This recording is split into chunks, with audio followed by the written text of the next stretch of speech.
Dick Barton, Special Agent.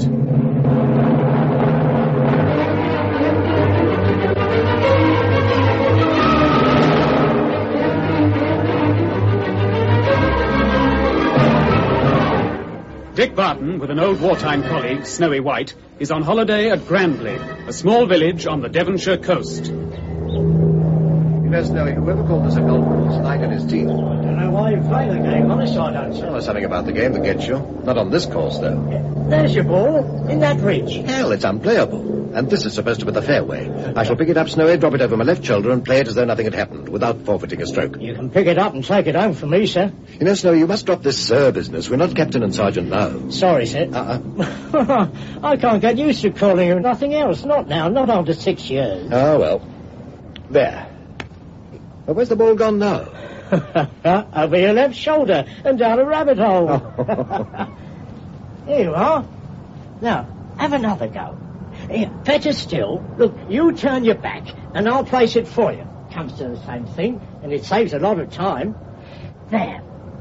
Now, give it a bash. Ah, that's better. Now, where's the green?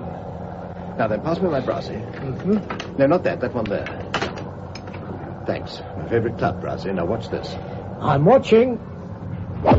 Sure, love it, duck. What a slice. Where's it going to finish? In that quarry, by the looks of things. Yes.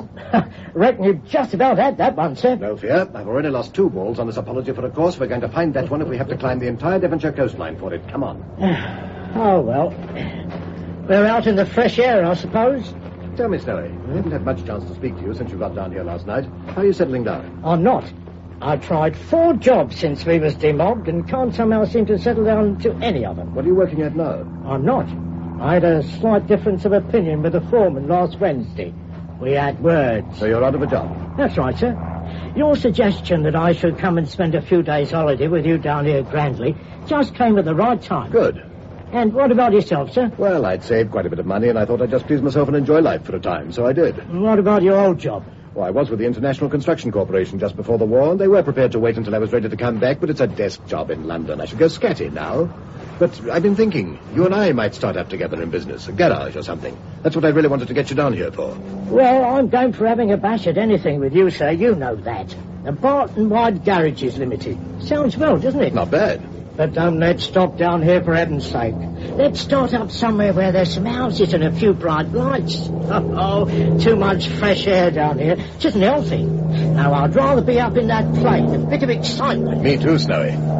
In the meantime, here's the quarry or whatever it is, but where's my golf ball? Love duck, sir. Like looking for a needle in a perishing haystack. Queer-looking place, isn't it? Yeah, it looks like some kind of disused mine working.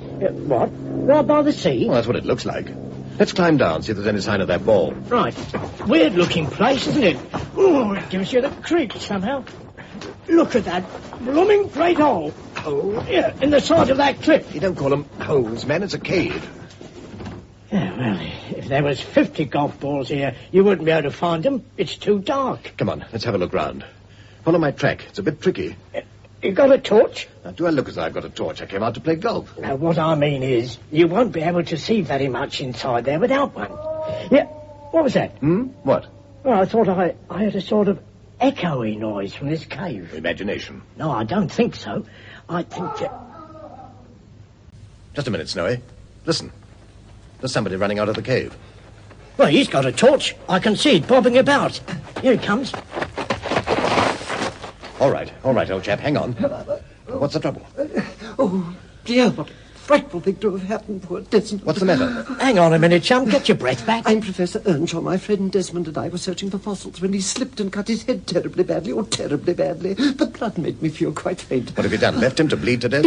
No. I've staunched the blood as best I could. I'm going for help quickly. He's quite conscious. If I can get a car or an ambulance, would you please go in and help him? Of course. You go along with the professor, Snowey. No, really, no. A better idea, if you don't mind my saying so, would be if you could carry my friend to the entrance of the cave. He's a big man. It'll take the 2 of you while I hurry for help. That's sense, anyway. Come on in with me, Snowey. Right, sir.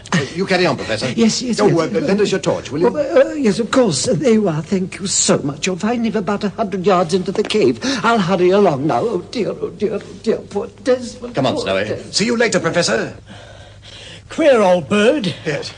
Homburg hat and Macintosh. Yeah. Odd sort of get up to go fossil hunting in. Damn dark in this cave. And it twists and turns.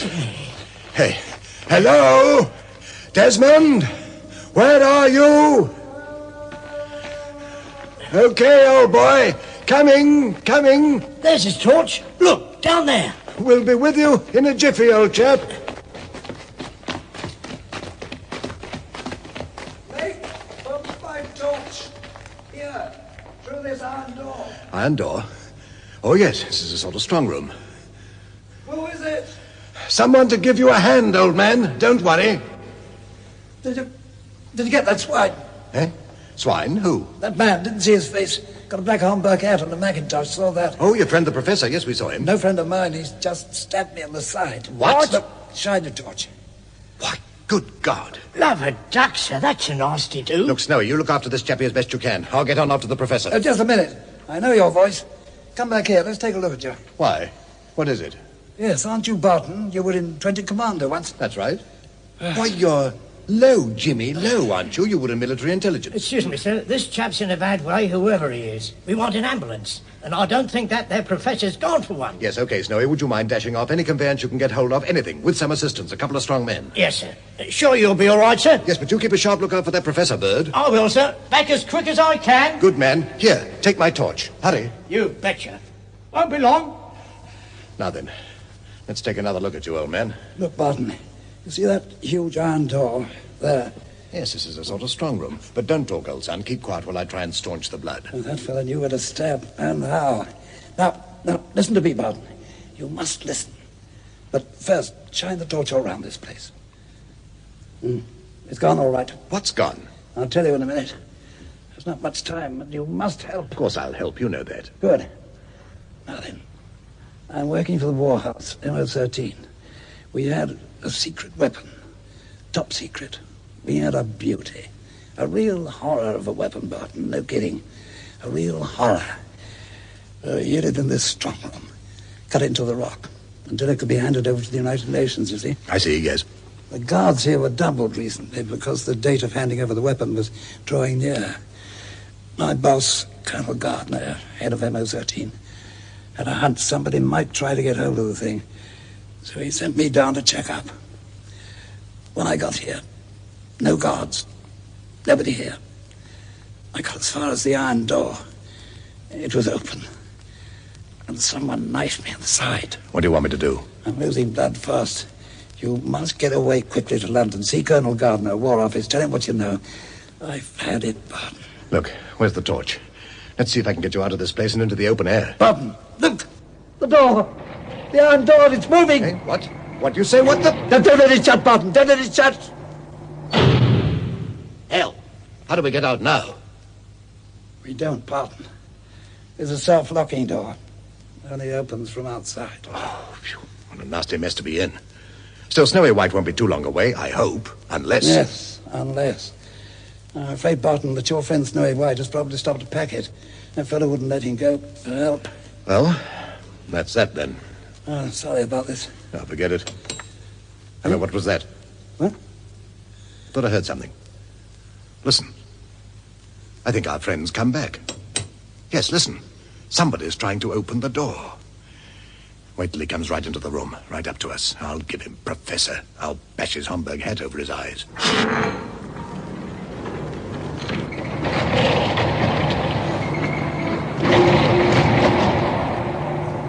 Hello? Jimmy? Jimmy Lowe, are you in there? Why? What the... That's Colonel Gardner, my boss, head of MO13. What's happened? Who are you? No, don't move, my friend. Got a pistol in my hand. Are you Colonel Gardner? Who the devil are you? It's all right, Chief. Captain Barton, later 20 Commando. Just the man you want. We're wasting time. Have you got a car? Yes. Then the sooner we get Jimmy Lowe to hospital, the better. He's been stabbed in the side. Who did it? Do you know? Tall fellow in a black Homburg hat and a brown Macintosh. Not a shortish, stocky fellow. Ruddy complexion, in flannels. It's my pal, Snowy White. We sent him for an ambulance or something. Well, I'm afraid he didn't get very far. I found him lying on his face at the entrance to this cave. Somebody's given him one hell of a slosh on the back of his head. You don't mean he's... Good Lord, no. Just out for the count. He'll be as right as rain tomorrow. My men are putting him in a car now to go to the nearest hospital. And that's where we'll send Lowe. Corporal. Sir? And 2 or 3 of you men, lift him carefully. Yes, right, sir. Come on. Right. You take his legs. I'll take his head. Sorry, Chief. All right, old chap. Soon have you comfortable again. Nearest hospital, Corporal. Quick as you can. Yes, sir, right. Mind how you go. Careful. Listen now. Barton, isn't it? That's right, Dick Barton. Lowe said you're just the man I want. 20 Commando, didn't he say? Captain? Yes, Snowy White out there was a sergeant with me. Married? No, neither of us. Any ties, work, or anything? No, and not over eager to settle down to a humdrum existence. Only talking about it earlier on, strangely enough. Might be able to use you too, Barton. You don't mind a lot of danger, plenty of hard graft, and possibly a knife in the back at the end of it all, with no flowers and no public funeral. Interested? You make it sound extraordinarily attractive. No torture in it at all, I suppose. I wouldn't even say no to that. Anyway, if you're interested, pack some things and come straight up to London with me. Your sergeant pal can follow up as soon as he feels fit enough. Is it on? You bet it's on.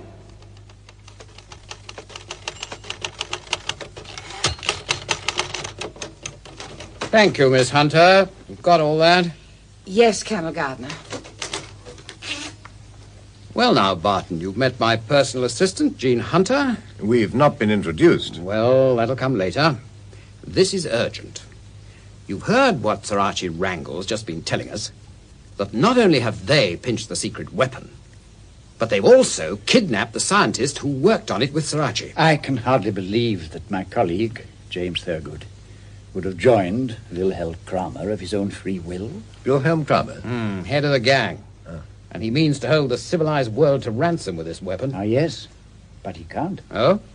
And why not, Sir Archie? Quite simply because I hold the formula for the protective antidote, which must be worn by the operators of this weapon. It was my invention, Excuse you see, me, sir, but may I make a suggestion? Of course. Go ahead, Miss Hunter. If all Kramer needs is the formula for the antidote, he'll stop at nothing to lay his hands on Sir Archie's papers. Hadn't we better have them here, sir, under lock and key? Of course we should. Have you got the papers with you, Sir Archie? No, they're in the pocket of another suit at home. But Miss Hunter is quite right. They should be here. I'll go and fetch them at once. My car's outside, and I should be back here again within the half hour. Hold on, Sir Archie. Confound the man. He's off like a shot rabbit. I'll take the lift. It's quicker. Ah, yes, and it's waiting on this floor. That lift wasn't working. Perfectly all right, Miss Hunter, when I used it an hour ago. I shan't be long. Oh, great heavens. Look, Barton. There's no flaw in it.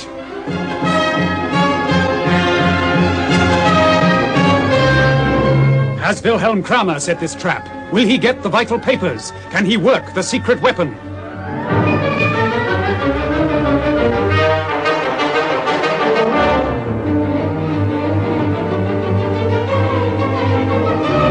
Listen to the next installment of Dick Barton, Special Agent.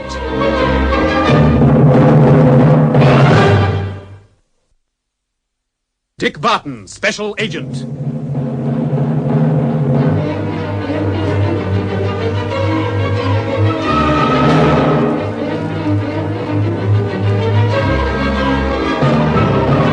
Wilhelm Kramer and his gang have stolen the new secret weapon, the invention of two British scientists, Sir Archie Wrangle and James Thurgood. It is Kramer's intention to hold the civilized world to ransom with this weapon, and he has persuaded one of the inventors, James Thurgood, to operate it for him. Kramer is now short of the formula for the protective antidote that must be worn by the operator. This antidote is the invention of Sir Archie Wrangle, who dashes out of the office of Colonel Gardner, head of MO13, having left the vital papers in his pocket at home. Hold on, Sir Archie. Confound the man. He's off like a shot rabbit. I'll take the lift. It's quicker. Ah, yes, and it's waiting on this floor. That lift wasn't working. Perfectly all right, Miss Hunter, when I used it an hour ago. I shan't be long. Oh, great heavens. Look, Barton. There's no flaw in it. Come on. Well, on the second floor, Barton. That means he's fallen 2 stories. I don't want to be depressing, Colonel Gardner, but at his age... Would be such public swines to do such a thing. Don't think it was meant for the old boy at all, Miss Hunter. I think it was for my benefit. I think you're right, sir. They wouldn't harm Sir Archie. He's got the other half of the secret weapon. He had the other half. You mean it may have gone already? Here we are. If you'll just give me a hand, sir. You the night porter on duty? Yes, sir. Horrible business, this, sir. All right. Let me lift him. I can manage myself. There. Let's have a look. It's my shoulder and left leg. Phone for an ambulance, Jean, will you? Yes, sir. Phone in my office there, miss. Right. What happened? Somebody had tampered with the lift. Your fault, Gardner. Blast you. All right, Sir Archie, take it easy. Shouldn't have brought me here. Anyone else hurt? Just your shoulder and legs? Seems like it You're lucky, sir. You should be dead. takes some killing, we wrangles. It's probably meant for me, not you. Well, that's a lot of comfort. Porter, Yes, sir. how long have you been on duty? 3 hours, sir. Have you let anyone into the building apart from Sir Archie? Oh, yes, sir. Just after Sir Archie come in the place and went up in the lift with 2 coppers, the coppers come down and went out, and, well, then 2 electricians come in to fix the lift, they said. Why did you let them in? Well, they had special passes, sir. Did you recognize them? I did not, sir. You have to take off your hat to these other people, sir. Their staff works first rate. I could do with a drink. Here's Jean. Okay, Jean. Yes, sir. Ambulance coming right away. And I've brought some brandy from the first aid chest. Oh, that was thoughtful. Oh, thank you, kind sir. Well, I mean, girls don't usually think of these things. The brandy, sir. Thanks. Your remarks about girls, you don't seem to know much about them. Take a swig of this, Sir Archie. It's better. Now listen, Gardner. Yes? You better get along to my place. Brown sports jacket. Jacket hanging in the wardrobe in my bedroom.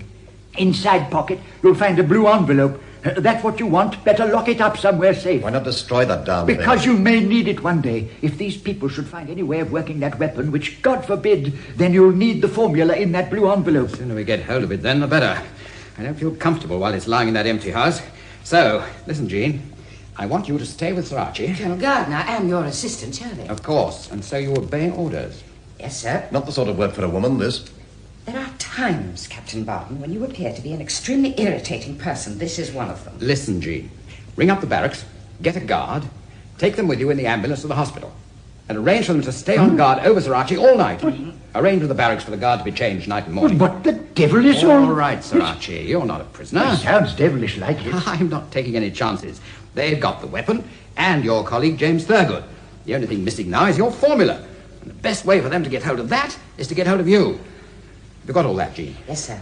Well, in the circumstances, it might be an idea if you went along to the hospital and saw Sir Archie comfortably settled. I will. I think that's all, Sir Archie. Oh, I wish to heaven I'd never had anything to do with a confounded invention. So say all of us. Still, it's too late now. How's the leg and shoulder? Oh, not too bad. This fellow's fixed me up as well as possible. You'll I do, think, sir. Till they do the job properly at the hospital. Warm enough? Yes, but oh, you can give me another snifter. That's better.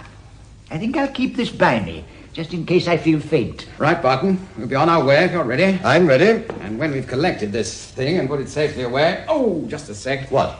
Better get you fixed up. Hang on. Now what? You armed? Armed? Me? No, of course not. It's an offence without a special license, isn't Yes. But in this game you feel silly if the other side has a permanent advantage in that line. it? Yeah, I see your point. How long have you been mixed up with all this? Long enough to know my way about. Woman's place is in the home. Here, Sir Archie. That's what I always say. Never did care for the gun mold type. Beg your pardon. You know what I mean. I do not know what you mean, Captain Barton. Unless you consider me to be the gun mold type, as you put it. I like to see a woman with children at her knee, roses round the door and all that, knitting tiny garments, you know. In that case, I suggest you get married without delay and leave this sort of work to people who can cope with it. Hoity-toity, my proud beauty. Oh, my lad, you seem to have said the wrong thing. Here you are, Barton. It's loaded. Thank you, sir. Oh, takes me back a bit, this. Thought it wouldn't feel too strange in your hand. Right. Come on then, Barton. We'll get along. I've got your address, Sir Archie. Warren, Framley Garden. Yes, eh? that's right, yes. Cheer ho. Bye, Jean. See you later. Goodbye, sir. Well, good luck, Sir Archie.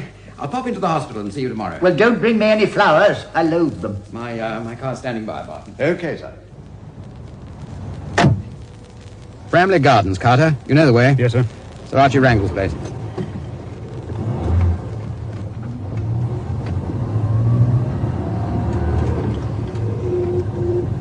We don't seem to be doing too well, do we, sir? I mean, Kramer and his crowd are holding most of the trump cards to date. They've got the secret weapon. They've kidnapped one of the men who invented it. It isn't really our fault we're still here at all. That's true enough. They can't work the weapon without Sir Archie's formula. In any case, they'll need a plane to use it at all.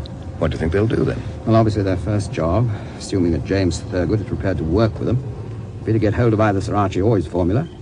Then they'll smuggle everything out of the country, get hold of some aircraft, hold the whole world to ransom. Is the weapon frightful enough to do that? Without the slightest doubt, Barton. If they're in a position to use the weapon, and once its details are made known, They could be masters of the world, I'm sure of it. My only hope lies in the fact that they haven't got the formula, then. And the fact that, first, they can't very well get out of the country.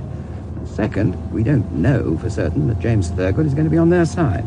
They can persuade him, no? They certainly can, and will if necessary. I'm looking forward to making the acquaintance of friend Wilhelm Kramer. He seems a decent type. You'll do anything for money and power, particularly power.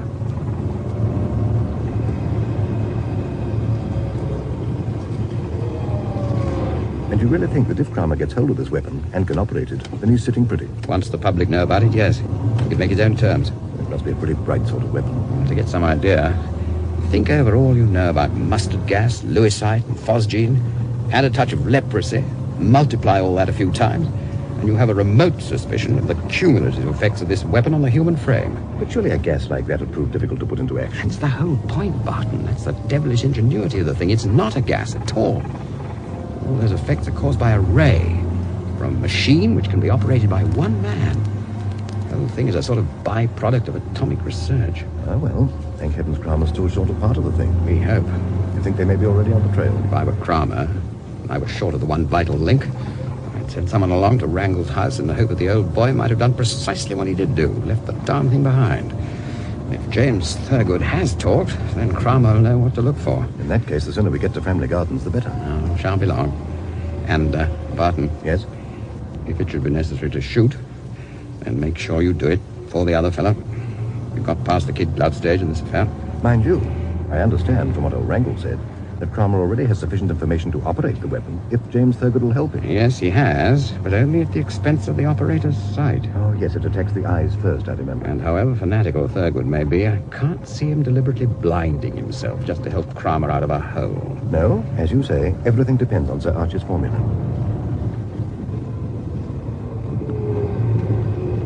And here's Sir Archie's house.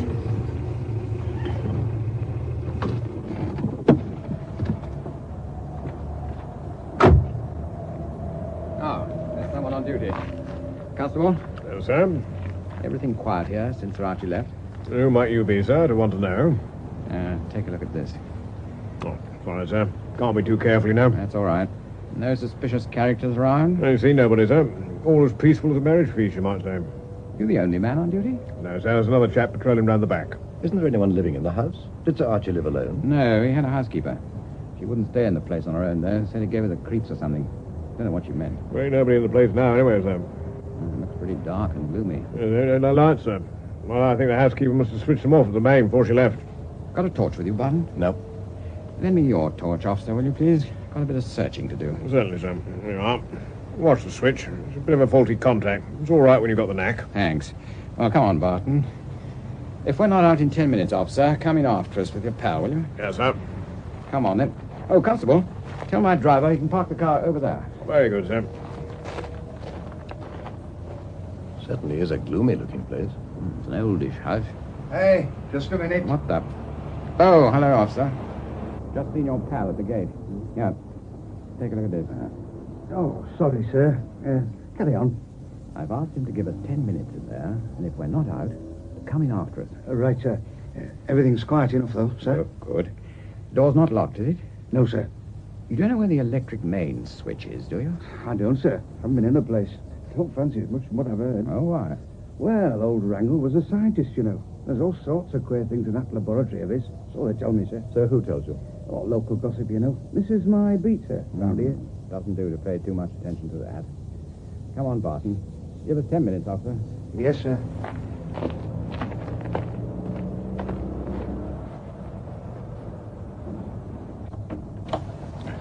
Nuisance about the lights. Ah, there we are. We're in, anyway. There are the stairs, facing us. Should be able to tell the old boys room easily enough. This torch isn't too hot. Yeah, that's better. Switch keeps jamming. Now then, try this room. Definitely not. I guess you're right. Housekeeper, perhaps. We'll try the next one, then. No, bathroom. We'll try this. Ah, this looks more like it. Yes, there's the wardrobe. Sports jacket. Here we are. You hold the torch. I'll look in the pocket. That's it. Here, what's this? Envelope. Blue, this is it. Shine the torch. Here. Lots of figures and things. That's it, all right. I'll have it, thanks. Well, good night's work, Barton. Once this is safely under lock and key, we can breathe a little more freely. Why, what's up? Not a bad idea to see who it is. This torch is the very devil. Here's the phone. Right. Hello? Is that Colonel Gardner? Yes, speaking. This is Jean Hunter. Oh, hello, Jean. What's the trouble? It's about Sir Archie. I'm afraid he's a bit delirious. Is he? Poor old chap. But he keeps telling me to warn you by phone about his specimens. What? What's he mean by that? I don't know. But he's most insistent that you should be careful, and that I was to warn you urgently about his specimens. Oh. And he says you must come away from his house as soon as you can. Well, we finished what we came here for, so that's all right. Won't affect us. Well, see you tomorrow, sir. Yes, see you tomorrow. You get some sleep.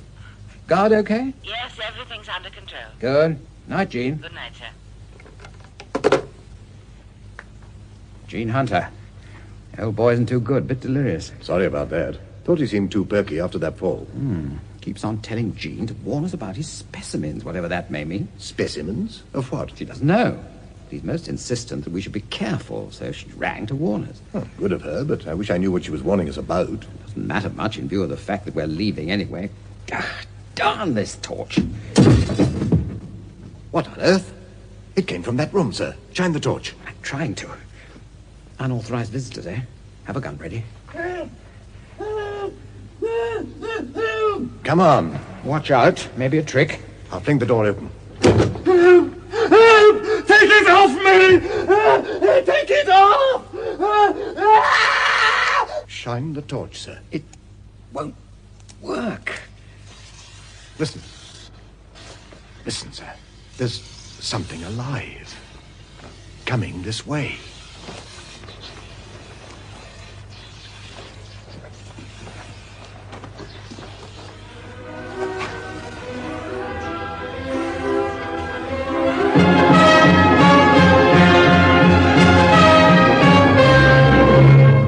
What is the secret of the room? What has happened to the man who screamed? What is crawling towards Gardner and Barton?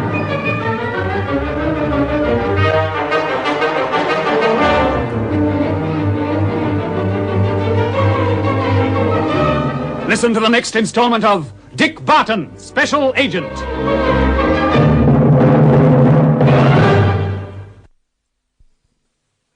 Dick Barton, Special Agent.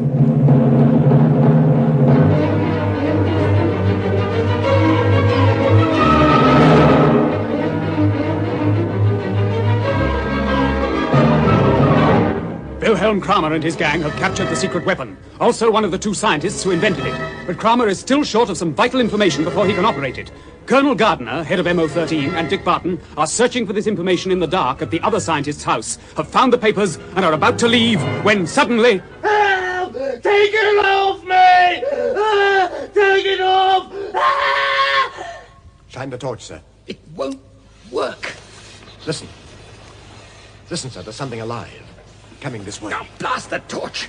Shut the door, then... Just a sec. There, it's got it now. Where is this thing? Torch is okay now. Shine it on the floor. Oh, Jimmy! By Jove!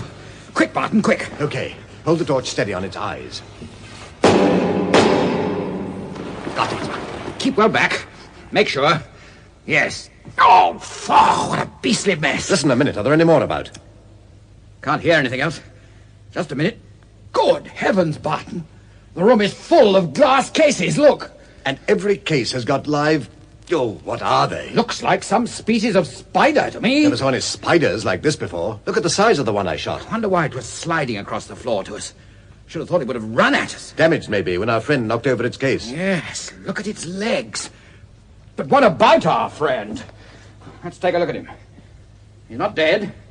He's breathing. Perhaps he's one of the specimens that Sir Archie told your secretary to warn us about. Nasty-looking creature. He's out for the count. Doesn't seem to be any mark on him. Must be shot. Wonder who he is. One of Kramer's men? You bet.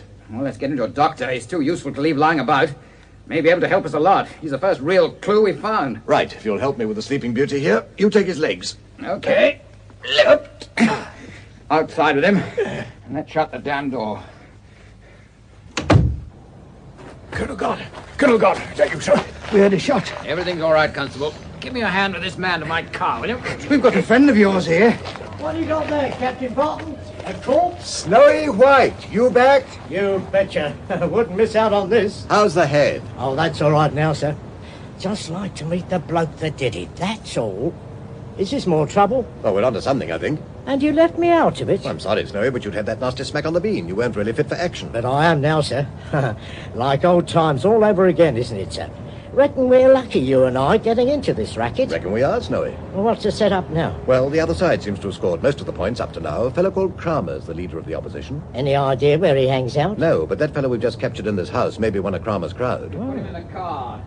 I'll take him back to my office, and by tomorrow morning, things should be moving.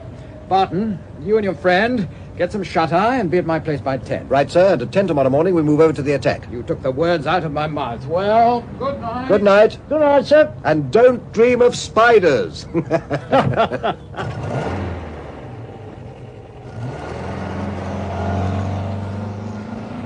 Look, sir, over the road. I've just seen him. Seen who, Snowy? Well, him that conked me on the head. Over the other side of the road, look. Tall chap with the Homburg hat and the Macintosh. The perisher. Snowy, don't let him see you, man. Yes, it's him, all right. Blast, he has seen us. Oh, he's got a car waiting. Let's follow him, sir. Good idea, Snowy. There's a taxi. Hey, taxi! Follow that car. Quick, driver. There's a quid for you if you don't lose him. Good enough. Hop in. The lights are against him.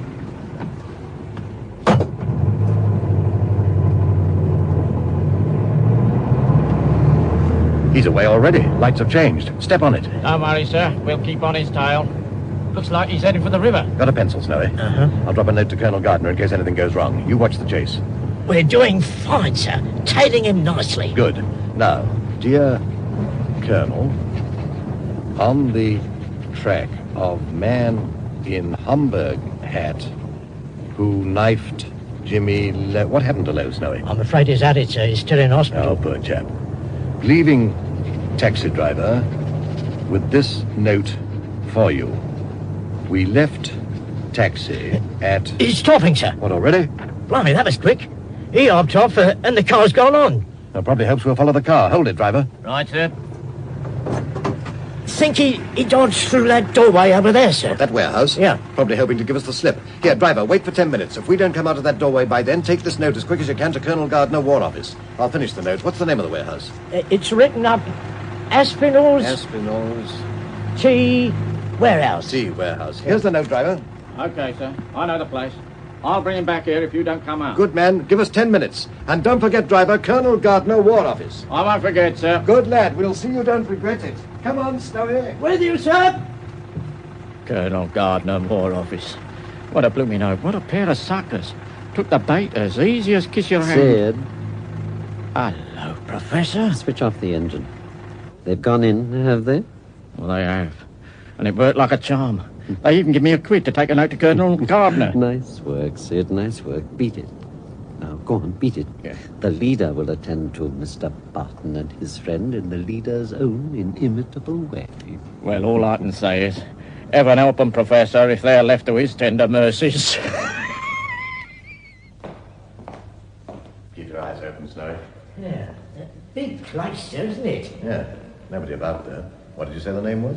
Aspinall's Tea Warehouse, it says on this door. I can't see any signs of tea lying about. Well, you'd think they'd have a watchman or somebody on duty, wouldn't you, to stop people From pinching the tea that isn't here. Can I help you in any way, gentlemen? That depends who you are. I'm an employee of Aspinall's Tea Warehouses Limited. Can I do anything for you? Well, you could make us a nice cup of tea. 2 lumps. My friend has a strong sense of humour. I must apologise. Actually, we were expecting to meet someone here. A gentleman in a black Homburg hat, brown Macintosh. You haven't seen him? No. No, I don't think I have. Well, perhaps he went through that door over there. Oh, this door over here, you mean? Please, come this way. This is Mr. Jackson's office, gentlemen. If you'll just step inside. After you, gentlemen. Oh, thank you very much. Tar very much. Now, what the... He's banged the perishing door on us, sir. Open it, sir, open it. There's no knob on this door on the inside. No. And the door fits flush. It looks like we walked into a bit of a trap, Snowy, my boy. Yeah, you know, I thought the old setup smelled a bit fishy. Not much like an office now, is it? Is it? Not much. Room's completely bare. Except for this table in the center here. Now what do we do, I'm afraid, Mr. Barton, there's very little you can do. The blinking... Now for the melodrama, Snowey. Precisely, Mr. Barton, as you so intelligently point out. Now for the melodrama. Where's his voice coming from, sir? Allow me to explain. By an ingenious mixture of loudspeakers and microphones, I can hear every word you say, my friends, and you can hear what I say. Who are you, anyway? But of course, how very impolite of me. My name is Kramer, Wilhelm Kramer. Blimey, the kingpin himself. The kingpin himself, as your friend so aptly phrases it, Mr. Barton. But as the hour is late, I suggest we do not waste time. First, you appreciate, I trust, that our friend, the professor as we call him, the man in the black Homburg hat, was sent as a decoy to lure you here. Oh, I see the spider and the fly, eh? Trouble with you, Willie, you read too many thrillers before going to bed. Now, please, Mr. Barton, don't prolong this discussion under the mistaken impression that you are playing for time. Meaning what? Only that the taxi driver who brought you here was also one of my men, so that the little note you wrote to Colonel Gardner was delivered to me. Oh, Lord, that's a perishing nuisance, isn't it, sir? Not really, Snowy. Wait and see. Why not be honest, Barton, and admit that you just had quite a shock? My dear Willie, you seem to think you hold all the trump cards. That remains to be seen. Quite so. Now, I have a proposition to make to you. What sort of proposition? I need new recruits in my organization. Men such as yourself, and for that matter, your friend. Hear that, Snowy? Join forces with... Oh, really, Willie, the things you say. It is never a wise thing, Mr. Barton, to underestimate your enemy. I don't, Willie, old son, but you surely don't expect me to take your outfit seriously, do you? As to that, Barton, I'll step aside a moment and allow a most eminent British scientist to give you his views. You may have heard of him, Mr. James Thurgood. Ah, Snowy, the other inventor of the secret weapon. We've been waiting to meet this cove. Oh, yeah. Why not be wise, Barton? Don't you realize that Wilhelm Kramer and I, with our new devastating weapon, can have complete mastery over the whole world? You haven't got all of the weapon yet, old son. Oh, that's just a matter of time. We have everything except the antidote. Soon we shall have that. Then, Barton, we shall be masters. Masters! Oh, gets on my nerves, this bloke does, sir. Can't we switch him off? Do you realize what we offer you, Barton? A share in the complete domination of the civilized world as we know it. I hate to say it, James Thurgood, but you bore me. Go away and leave us in peace. Mr. Barton, both I and Mr. Thurgood have asked you to join our party of your own free will. And like the girl in the song, Willie, our answer is no, 1,000 times no, ain't it, Snowy? That's right, sir. In that case, I'm afraid we shall have to use a little persuasion. Ah, now the melodrama's really beginning, Snowy. Oh. I hope, Mr. Barton, that you will continue to find the whole affair as big a joke as you seem to have done so far. Probably laugh our bloomin' heads off, Willie. I hope so. But in actual fact, if anyone derives any amusement from the next few minutes, I rather think it will be Mr. Thurgood and myself. Oh, get on with it. I have already begun to do so. If you look into each corner of the room you are in, Mr. Barton, you will see that 4 small trapdoors have opened. Blimey, sir. He's right. Look. Now, Mr. Barton, let us see how much longer you continue to treat the affair as a joke. Watch those little entrances most carefully. You can't get out through them, Mr. Barton. They're too small. But something might get in through them. Why not get on with it, Willie? This is beginning to get boring. Just as you wish, of course, Barton. But I did warn you. Can you hear anything? Can you hear anything, Barton? Listen carefully. Hear that squeaking, sir? Yeah. Sounds very much like a few of your friends and relations, Willie. In other words, rats. Yeah, having a few relatives in for supper, maybe. Eh, Willie? In a way, yes. They are hungry, ravenously hungry. They haven't eaten anything for days. Starving rats, eh? Nice type, our Willie, isn't he, Snowy? Yeah, one of the best. You don't wish to change your minds at all, gentlemen? My dear Kramer, we've already had you and friend James Thurgood trying to persuade us. You don't think that a few more of the same species are likely to make any difference? I'd advise you both to get onto the table and keep your feet and legs clear of the floor from now on. There is room on the table for you both if you sit close together. You will observe that the legs are made of tubular steel. The rats cannot climb up them, so that you are relatively safe, as long as you don't fall off. Oh, come on, Willie. Let's see your little pets. Oh, one thing more. These pets, as you call them, which you are just about to meet, are rather different from the usual type of rat. James Thurgood arranged that for me. Indeed, very kind of him, I'm sure. Yes. He has injected them with all sorts of strange and unusual diseases. Rabies, bubonic plague, Oh, quite a number. The slightest bite from one of them. And well, Mr. Barton, it will be interesting to see just what happens to you. Most interesting. You filthy swine, Carver. Come, my dear Barton. What has happened to the gay laughter, the merry jests? Not getting scared, I trust? Very soon there will be enough of my little pets in this room to keep your mind occupied all night. So I'll leave you until the morning. 3 rousing cheers. But if before morning you should wish to change your minds, just shout. Nasty thing, bubonic plague. I shall look forward to meeting you again, Kramer, in slightly different circumstances. The likelihood of that seems at the moment to be remote. I'll say good night, see you in the morning, and leave you both to your thoughts and the rats.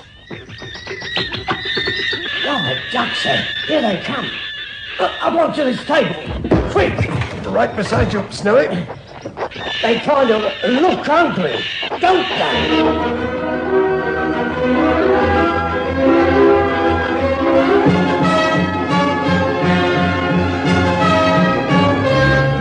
What will happen to Barton and Snowey? How can Colonel Gardner find them now? Will the rats get their meal?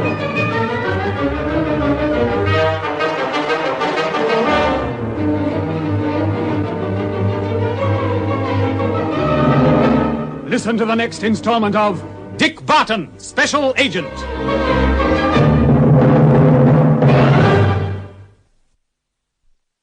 Dick Barton, Special Agent.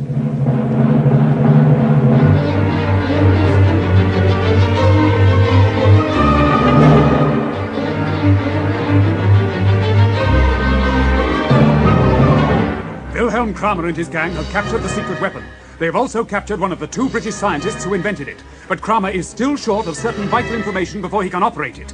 He has therefore lured Dick Barton and Snowey White to his hideout in Aspinall's tea warehouse, locked them in a room with only one table, and because they refuse to join his party, lets poisoned rats into their prison. Love a duck, sir. Here they come. Up onto the table, quick! Right beside you, Snowey. They kind of look hungry, don't they? There's such a blasted fool sitting up here on this table like this. Best place to be, sir, just at the moment. At least we're safe up here. They can't climb up my steel legs, even though we have to wait here till morning. It's that big perisher there I don't like. I've been watching him. He's got an odd look in his eye, as though he's working out what to do next. Crikey, sir. Look, the blooming things are staring up like dogs, waiting for their dinner. Don't let him get on your nerves, Snowey, old son. It's a long time to morning. Oh, I know, sir, I know, but, well, I don't know. I feel so perishing helpless. They've got half a mind to get down and have a bash at them. Don't be crazy, Snowey. One scratch from their teeth and you'd have had it. Imagine what would happen if you tripped and fell. Oh, bloody, it doesn't bear thinking about, does it? They seem to be getting venturesome. Wonder if they'd eat each other, sir, if they're that hungry. Well, it's an idea. And we've got our guns with us. In any case, that big blighter once attended to pretty quickly. That's the second time he's jumped. Here goes. What? Killing my little pets off already, Mr. Barton? Now, let me see. If you each have a revolver, that would make 12 shots in all. Ah, well, we have plenty more rats. Just let me know if you are running short. Good night. See you in the morning. And to think, Snowey, we're due in Colonel Gardner's office at 10 tomorrow morning. Yes, some hopes. Unless he comes out looking for us. You mean he might smell a rat? Try and get some shut-eye, Snowey. What the devil's the time, Jean? Past 10 o'clock. I should have thought Barton and Snowey White would have been along by now. They know how urgent it is. What exactly were their instructions? Get a night's sleep, come here at 10 o'clock, so that we can question this chappie we found unconscious at Wrangle's house last night, and get some sort of line on Kramer's hideout. Oh, by the way... Yes, sir. Have you got that large box that came from Wrangle's house? Yes. Here it is. What's inside it, I don't know, but it scuffles about. You soon will. You left old Wrangle tucked up, safe and sound, last night? Yes, and he seemed much better when I left the hospital. Nasty fall for a man of his age. 2 flights down that lift shaft. Miracle he didn't break his neck. You left a guard on him at the hospital? Oh, yes. And they're being changed every 8 hours. Good. Don't want him kidnapped like the other scientist. But at least we've got his secret formula under lock and key. In the safe, sir. But where the blazes is Barton? I think we've waited long enough. We'd better get to work on our prisoner. Shall I have him sent in? Yes, I'll see what some gentle persuasion can do. Yes, bring him in. In here, please. Come along, you. Hey, want me to stand by, sir? He's a nasty-looking cuss. No, that's all right. I can attend to him. Very good, sir. Wait in the next room with Miss Hunter. I'll ring if I want you. Yes, sir. Now, what's your name? Harry Andrews. I ain't done nothing, sir. What were you doing in Sir Archie Wrangle's house last night? I lost my way, sir. Now, look here. My time's short, Andrews. I want the truth, and I want it fast. Why were you in Sir Archie's house? Oh, sir, I don't know a thing. What was that for? The truth. Go on. Well, I thought it was an empty house, sir. I thought there might be some pickings, sir. Yes? I went through one of the windows, and I knocked over something in the dark. There was a crash of glass, and then... Lord, sir, it was horrible. I could hear something slithering towards me. I shone the torch, and... Blimey, sir, it was like a great spider. Go on. I passed out, sir. Right out. When I woke up, I was here. What were you doing in Wrangle's house? Anything I could find. What were you doing, and what were you looking for? I told you, sir, straight. If I can't persuade you to tell the truth, I've got something here that can. It's in this box. It's another of Wrangle's spiders. No, sir. No, not that for heaven's sake. All right. One more chance. You're one of Kramer's men, aren't you? Yes, sir. But he'll kill me, sir, if he finds out I've squealed. Straight, he'll kill me, he will. Where is Kramer's headquarters? If I tell you, you'll have to protect me, or he'll kill me. Get on with it at once. Kramer's headquarters is... It's... Oh, God, he'll kill me, sir. It's Aspinall's Tea Warehouse, sir. It's a place by the river. Aspinall's Tea Warehouse. Fine. Why the devil didn't you tell me this before? Miss Hunter, Sergeant, there's not a minute to lose. It's getting light, Snowey. Must be morning. Any more ammo left? Not so as you notice it, but not many rats either. All night long I've been turning things over in my mind. Listen, Snowey. Yeah? Speak very quietly. Remember the old signal for action? Oh, that tune you used to whistle, sir. Yes. Just wondered if you remembered. Ah. Now then, Snowey. I've been thinking. It seems to me that Colonel Gardner and his crowd have just left us in the lurch by the look of things. Oh, I don't know, sir. Give them a chance. But, Snowey, think for a minute. These people here have been ahead by about 3 jumps all along the line. Have been ever since we came into the game. Had all the luck, that's what it is, sir. Luck be blowed. Gardner's not in the same street as friend Billy Kramer and his boys, so far as organisation and general efficiency are concerned. What are you getting at, sir? Just that, well, I'm not over keen to finish up as a starving rat's titbit, are you? What are you driving at, sir? Well, maybe we've been on the wrong side so far. Good morning, Mr. Barton. This is much more intelligent of you. Well, why the blazes should we? Exactly, my dear Barton. Just what I was saying last night. Now, look, Captain Barton, sir. I've been with you a long time, sir. I know, Blazes, Snowey, use your loaf a bit. One boss is very much like another. After all, what we asked for was excitement and money, wasn't it? Well, count me out, sir. Don't be a fool, Snowey. Play up, you fool. Play up. Now's our chance to cash in on things. Yeah, yes. Could do with a bit of ready, I must say, sir. I am prepared to pay you £100 a week to begin with, between you. Plus 50,000 once the secret weapon is safe in my hands complete. Love a duck, sir. That's money, isn't it? It certainly is. What would you want us to do exactly, Kramer? Obtain Sir Archie Wrangle's formula. That's all, to begin with. You mean we should get 50,000 quid for supplying you with that? Of course. Without the formula for the antidote, neither James Thurgood nor I are able safely to operate the weapon. But, of course, you know that. I think we can safely say we can help you. But need we continue to discuss this in these rather unpleasant surroundings? It's a little difficult for me, Barton, to be quite convinced that your sudden change of heart is genuine. However, I am now sending down 2 men, suitably dressed, to your room.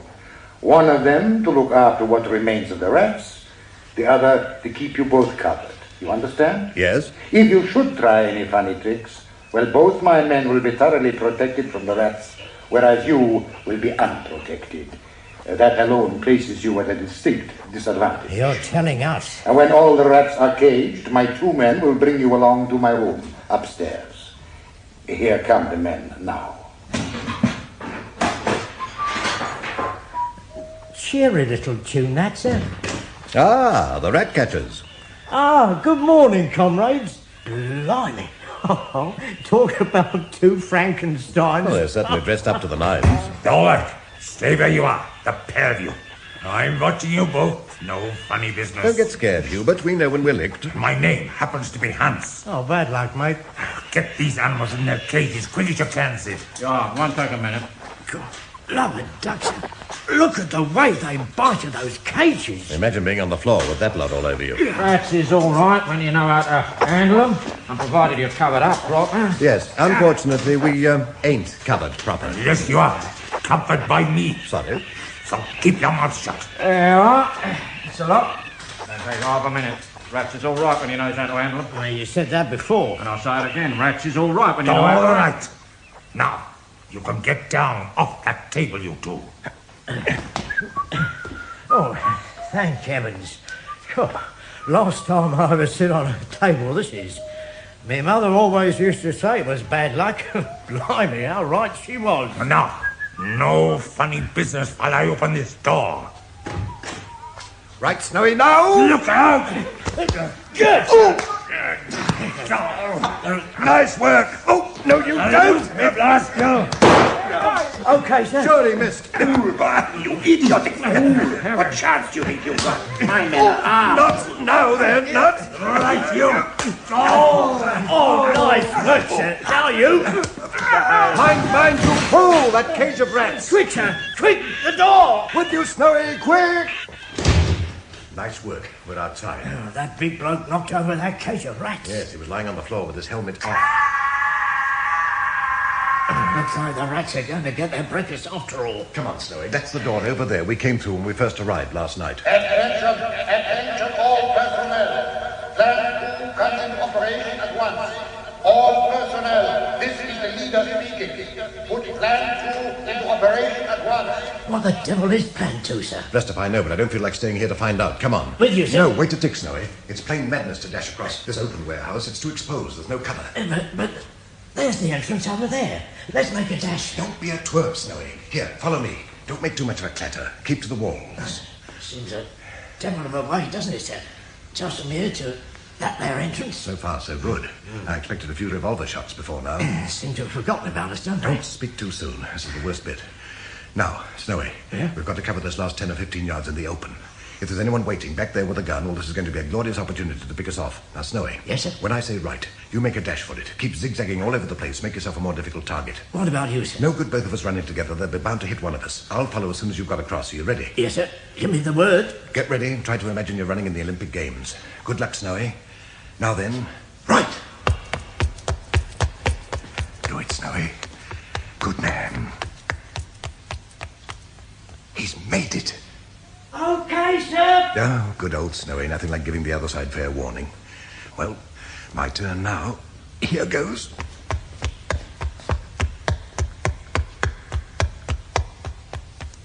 Come on, sir. Come on. If those baskets fire us in my...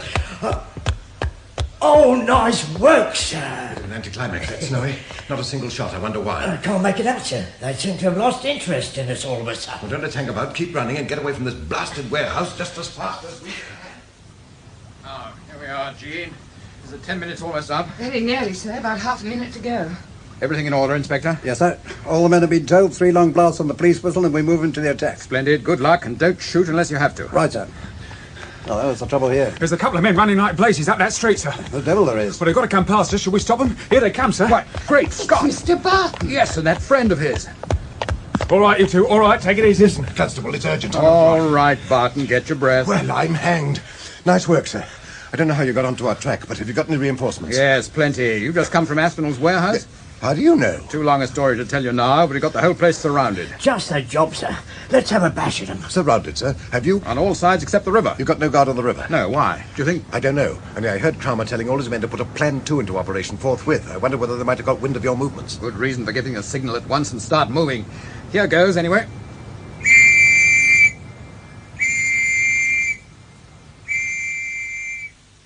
So far, so good. Not a soul about, is there? No. Let's push on anyway. There's another door down here. Stand back while I kick it open, just in case. Yeah. Still no signs of anyone. But there are stairs going up here. And I remember friend Billy Kramer said his office was upstairs. Come on, everyone. Looks as if we're getting nearer to the leader's hideout. You take half a dozen men and stay downstairs, Sergeant. The rest of you come with us. Very good, sir.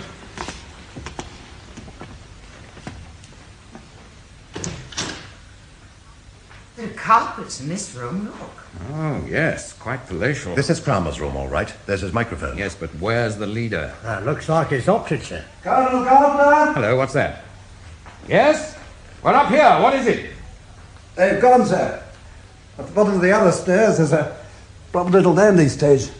A sort of underground canal leading onto the river. They've cleared out. I was afraid they had. Blast. Colonel Gardner, What's the trouble, Jean? there's a note here addressed to you. To me? Yes, here on this desk. What the blazes? Well, I'll be... What is it, sir? It's from Kramer. This is what he says. Dear Colonel Gardner, you appear to have found your way into my headquarters. Let us see if you can find your way out again. What the devil does he mean by that?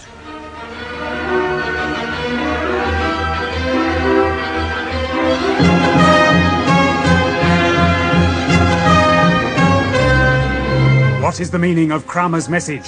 Where has Kramer gone? What has he left behind?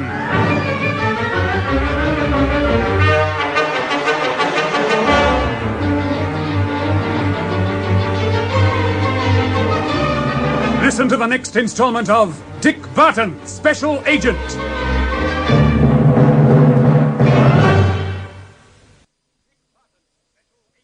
Dick Barton, Special Agent.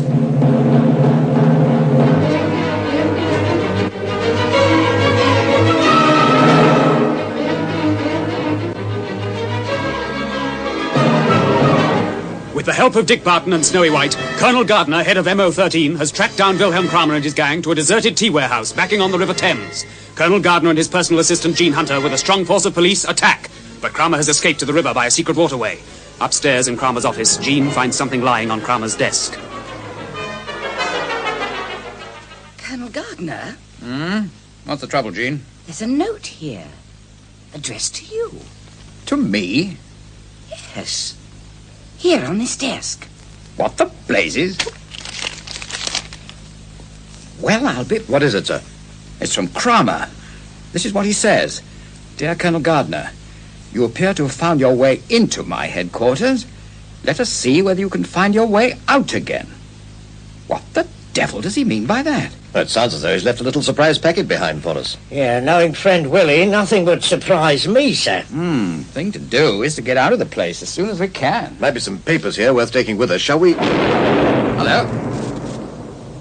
What was that? Quick! Captain Barton, sir! There's a perishing incendiary bomb gone off! Coming, Snowy. Stay where you are, Miss Hunter. Why? In case there's any more about to go off, silly. Where are you, Snowy? Out here, sir. Look down there. The old stairs is a mass of flames. Never seen anything get going so quick in my life. 1 minute everything was peaceful and quiet. Next thing I knew, the old perishing issue was alive. Come on, Snowy, back to the top again. Quick, let's see if there's any other way out. Well, Barton, we're in a tough spot, sir. We can't get down the stairs and the whole place is going up like a matchbox. Wonder if there's a fire escape on the outside of the building. You know, Inspector? I just had a look, sir. Doesn't appear to be one.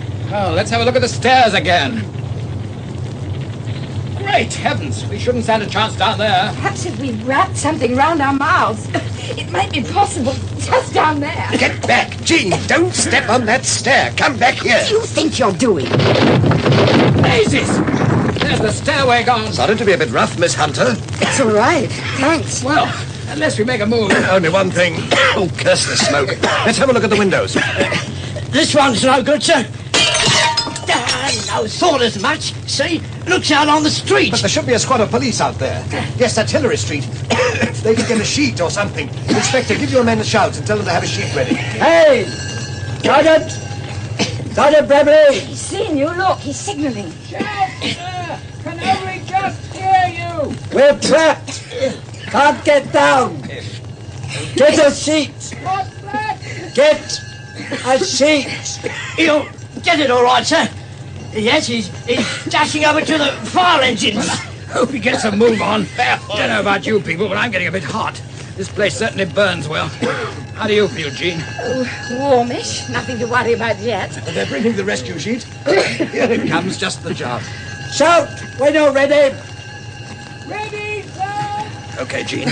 Go on, my dear. You first. I don't want to go first. Look, don't hang about. There's no time to waste. Oh, sorry. Well, here goes, sir. Good luck, Jean. Lady coming down! Don't worry, miss. Just jump. They'll catch you. I've been doing this for years. Never missed one yet. I'm not scared. Okay. We'll hold you on the windowsill till you've got your balance. Say when you're ready to jump. There you are. Ready? Off you go then. She made it. Yeah, God guts, that girl. Don't waste time, chaps. The sky's getting distinctly warmer. We've all got to go the same way home. If you next, Colonel Gardner, okay. Then the inspector, then Snowey and me. No, after you. Sorry, no arguments. Good luck, sir. Same to you. Jump.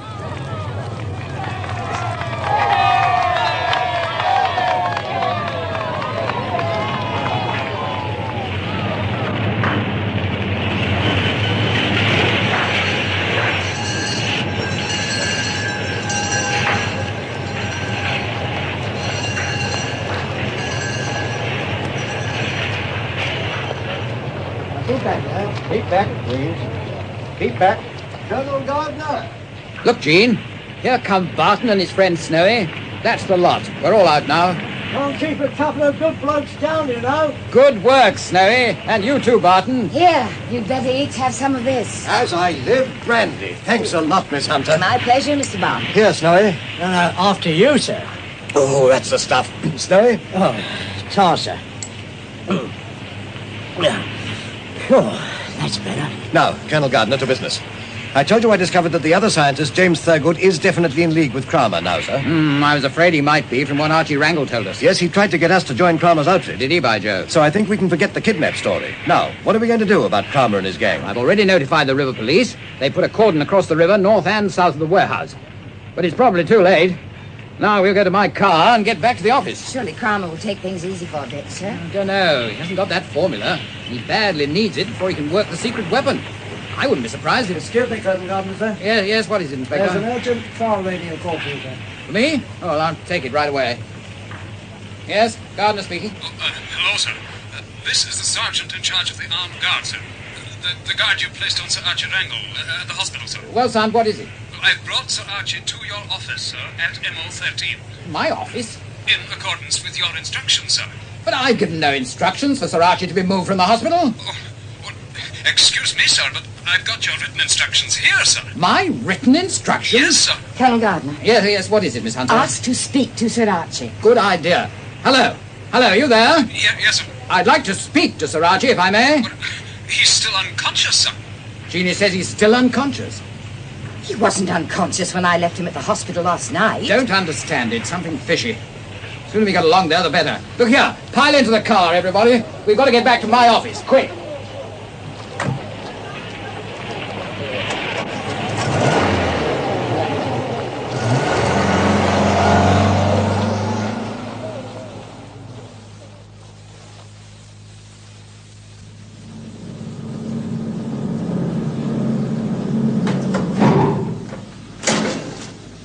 Out of the lift, everyone. Hello, Porter. Hello, Anything sir. the matter with the lift today? No, sir, no accidents today, sir. Thank goodness for that. There's a deputation of army blokes waiting to see you, sir, with a stretcher case. Ah, where are they? In the ante-room over there, sir. Here's the sergeant now. Right, Sergeant. I'm Colonel Gardner. Good afternoon, sir. Afternoon, son. What's all this about? Well, I was on duty with the guard at the hospital, sir, when we got your urgent message that the patient was wanted here. I sent no message. But you sent no message, sir, but I've got it here. Look. Bring Sir Archie Wrangle to War Office at once. And signed by me, eh? Yes, sir. On War Office notepaper. I say, it looks authentic enough. Didn't you send it, sir? Never seen it before. Anyway, where's Sir Archie now? Just over here, sir. Snoring his head off. Come on, let's have a look. There he is, sir. Sleeping like a newborn babe, only louder. It's not Sir Archie. What? It looks very like him, but it's definitely not him.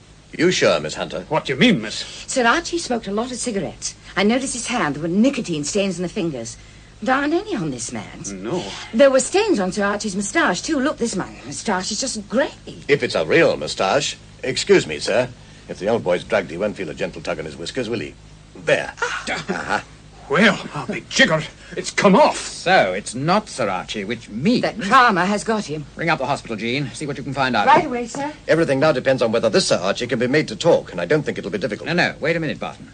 What we've got to find out first, and find out fast, is where the devil is the real Sir Archie? Pretty obvious, I should think, sir. This is plan 2 of Willie Cramer with a vengeance. He's got the second scientist who invented the secret weapon, and he'll force him to give him the antidote.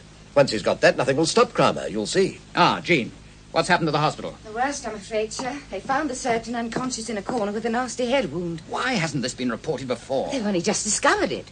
Apparently there was a notice outside his door, do not disturb. Quite a usual thing when he's engaged on research. And Sir Archie Wrangle? No trace, sir. Bad show. Well, son, get your men to carry this Sir Archie into the other room. Very good, sir. That's it. Sarge. Into his room. Into this room over here. He's obviously drugged, but when he recovers consciousness, I'll have a word with him. If you want any help, let me know. Excuse me, Captain Barton, sir. Yes, what is it, Snowey? Well, I took the liberty of helping myself to a few of the things in this Sir Archie's pockets while he was being put in there. Here they are. Oh, good idea, Snowey. Let's have them on this table. Yeah, some money, an old bill, diary. That's a funny thing for a chappie in his line of business to keep. Will you take a look through it, Miss Hunter? Okay, Mr. Barton. This formality is a bit wearing. Yes, I think we might drop the ceremony. It suits me. Jean? Hello? What? This diary's full of nothing but details of money drawn and spent. But there is the name of a house, written in pencil on the flyleaf. Lodge Hall. Funny sort of a name. Any address? No. What have you found, Snowey? Well, only this bill for potatoes, of all things. A bill? From a greengrocer? Yes, but not much clue there, though. It's made out to Smith. How many potatoes? 2 sacks. 2 sacks? That's quite a large order. Is there a name and address on the billhead? Yes, the name of the greengrocer and his phone number. That's it, then. Yes, Jean, I see what you mean. The greengrocer may remember the customer. Better still, he may have delivered the potatoes. Where's the nearest phone? Out here, I'll show you. Come on, Snowey. It's a chance anyway. Yes, but I hope that nice old man, the real Sir Archie, isn't going through the mill. Let's talk it over quietly, my dear Sir Archie. Why not be sensible? You are completely in my power. I may tell you at once, I am determined to have your formula, whatever steps it should be necessary for me to take. You'll get no formula from me. You should not be quite so positive, Sir Archie. Far stronger men than you have begun by being awkward and ended, well, one way or another. You're sure you feel safe enough with me? After all, I've only got a broken collarbone and a broken leg. I might attack you. My dear Angle, your falling down the lift shaft was an accident which no one regretted more than I. Gardner should have had that little experience, not you. All the more reason for helping us, Wrangle, you fool. With our weapon, the 3 of us can control the world. I never liked you very much, James Thurgood. I respected your brains, though. Now I have neither liking nor respect for you. We're wasting valuable time on him, Cramer. He was always a fool. I would rather have cooperation than antagonism, my dear Thurgood. Well, you won't get any cooperation from Wrangle. It was as much as I could ever do to get that, even when we were working together. That was because instinctively, Thurgood, I recognized you for what you have proved to be. No! You cowardly swine. Why not give us the necessary information, Wrangle?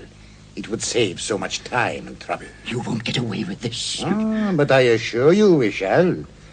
Gardner has no idea where you are. Now come along. Be sensible. You're wasting your time. I'm beginning to grow a little bored, Sir Archie. So we may have to use some other way to make you talk. You fool, Wrangle. Can't you see we intend to have the formula? Not from me. For the last time. Are you going to be sensible? I warn you, Thurgood. Any more of this torture, and you will be sorry. You're not in a position to make threats. I'm warning you. You won't get away with it. I'll repay this last half hour if I have to wait a lifetime. I've heard enough from you, Wrangle. Hold his arm, will you, Cramer? Now, will you talk? Cramer, quick! He's got me! Let him go, you old fool. Let go. Right then, take that. You fool, Thurgood. He had my throat. With one hand. A crippled old man, and you can't deal with him. He had my throat. Now, stop whimpering, Thurgood. We must get this information out of Wrangle, and quick. There's only one thing left, Cramer. The drug? Yes. He won't talk any other way. We'll have to give him the truth drug. In his weakened state, he should react quickly and favorably. If I administer it now, just before he returns to consciousness, it won't have time to wear off before we question him. How long will it take? Oh, not long at all. Pass me that needle, will you, Cramer? Thank you. There.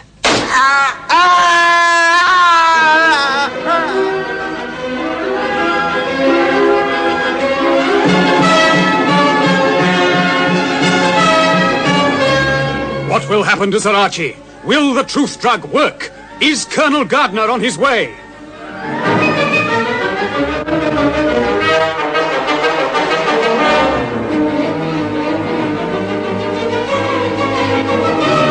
Listen to the next installment of Dick Barton, Special Agent.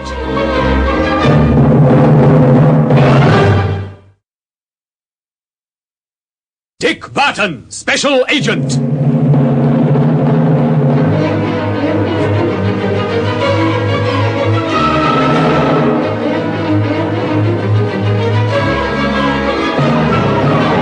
A new secret weapon of indescribable power has been invented by two British scientists. This weapon is now in the hands of Wilhelm Kramer and his gang. So are the two scientists.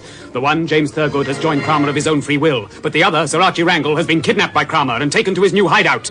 Here, Kramer and Thurgood begin to torture Sir Archie Wrangle in an endeavour to obtain the secret formula. We must get this information out of Wrangle, and quick. There's only one thing left, Kramer. The drug? Yes, he won't talk any other way. We'll have to give him the truth drug. In his weakened state, he should react quickly and favourably. If I administer it now, just before he returns to consciousness, it won't have time to wear off before we question him. How long will it take? Oh, not long at all. Pass me that needle, will you, Kramer? Thank you. There. My hand! Look, my hand! All right, Kramer, don't move. What? Why, it's friend Barton again. Oh, nice shooting, sir. Look at my hand! Lucky it wasn't your head.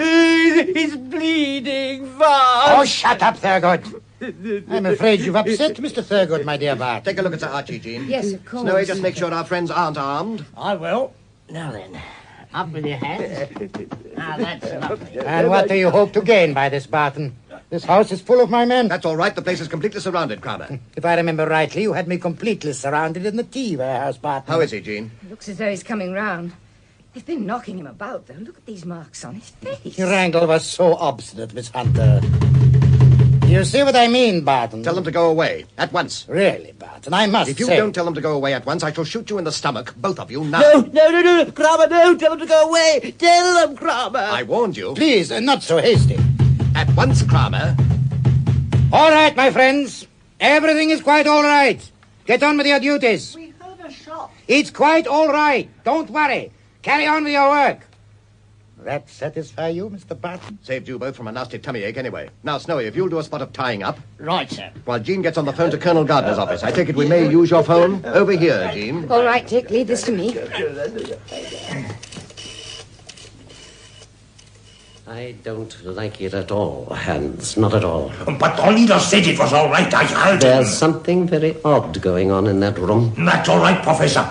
The leader and that scientist fellow have been giving the old boy the works. Yes, but they wouldn't shoot at him. I know. We'll send Blom down to the garden to have a look in at the window. Find out go yourself, Professor. No, it's a bit too dark outside in the garden. Besides, I might stop a bullet.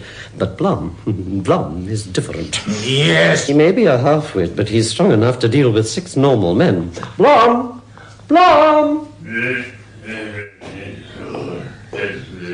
Listen, Blom. The leader is in the big room. The room with the lights, you know? Good. The leader is in danger. Go down to the garden, look in through the window and find out what is wrong. Quickly. Blom, the leader is in danger. Good. If anyone is hurting the leader, Blom will tear them to pieces. We'll soon know what.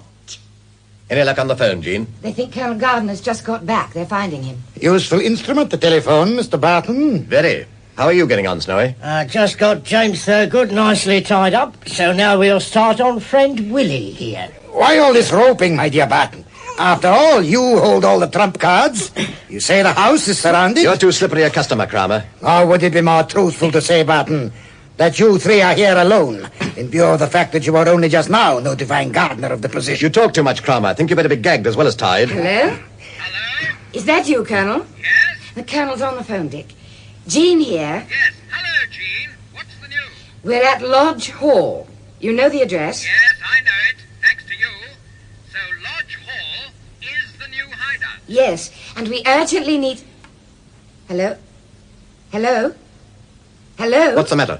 Line's gone dead. Hello? Hello? There is a door now. So you are here alone, Barton. And it's late at night. Very unwise. We shall see about that. At least you and Thurgood are at the wrong end of a gun, Kramer. Why was the telephone cut? Unless someone in the house suspects. The lights have gone out. Don't move, Jean. Or you, Snowey. Right, I'm holding Kramer. Now listen, Kramer.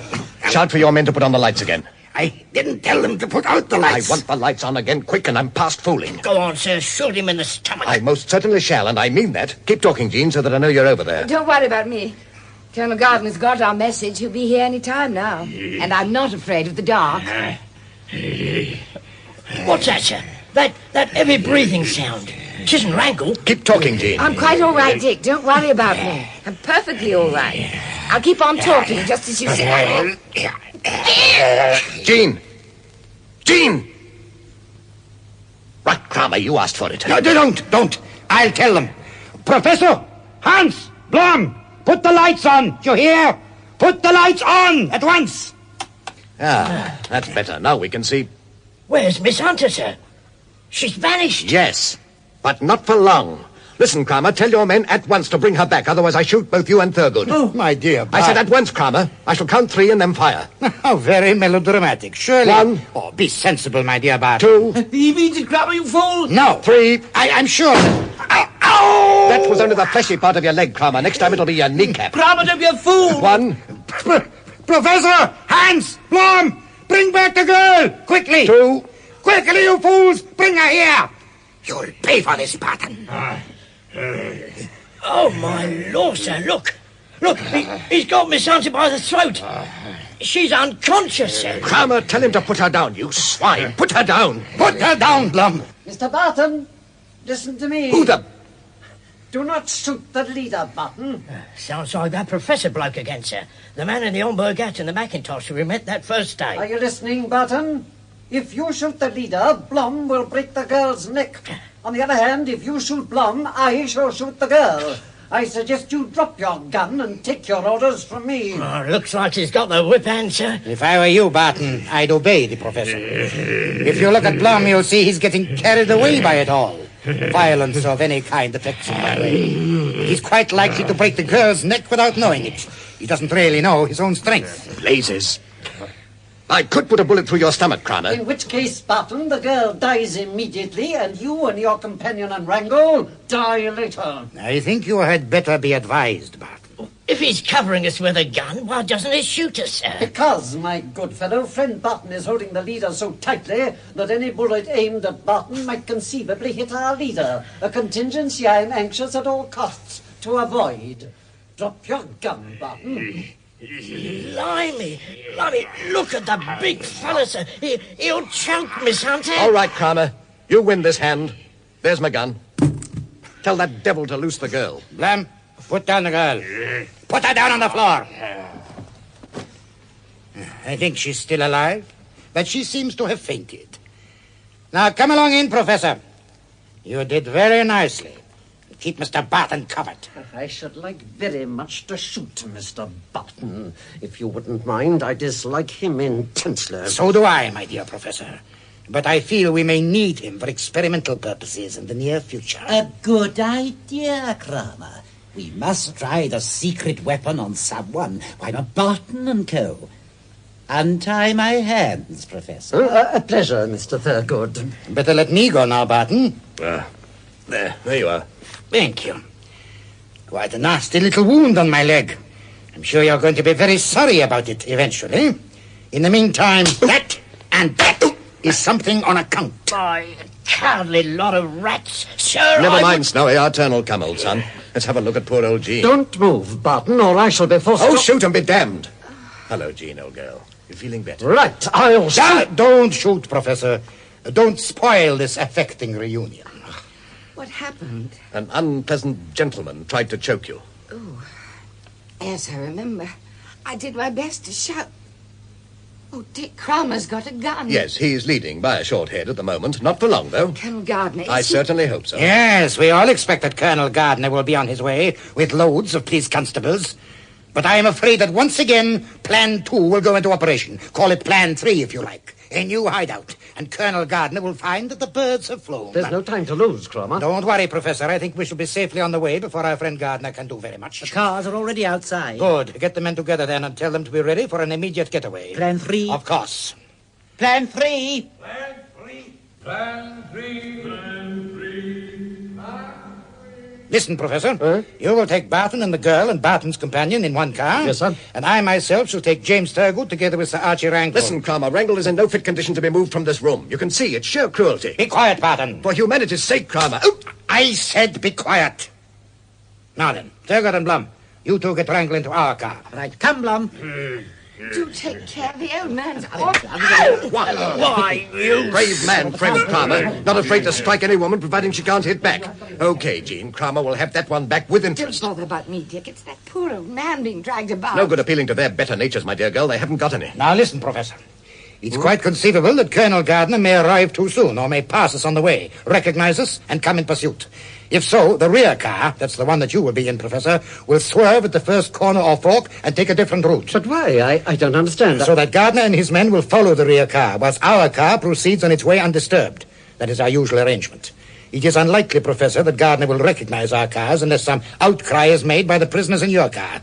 You will take adequate steps to prevent this. But of course. Just what those steps are, Professor, I leave to your inventive mind. And I'll bet little pasty face can think up something nice and tasty, too. I expect so. All ready, sir? Shall I go to Wrangle in the car? Good. Well, I leave you to make your own arrangements with your prisoners. Their hands are tied? Yeah, good. Don't be long, Professor. Now, listen, Barton and all of you. I have here a claw. Just a rather beautifully made little claw, you see, made of steel, exquisitely made. So what? I shall not gag any of you, but if circumstances arise which tempt any of you to cry out, well... Well? If the lady calls out, you, my dear Barton, will taste my claw down the side of your face. If you or your friend cry out, why, then the little lady will feel its caress. It's very sharp indeed. It would mark anyone for life. Come along, let us adjourn to the cars.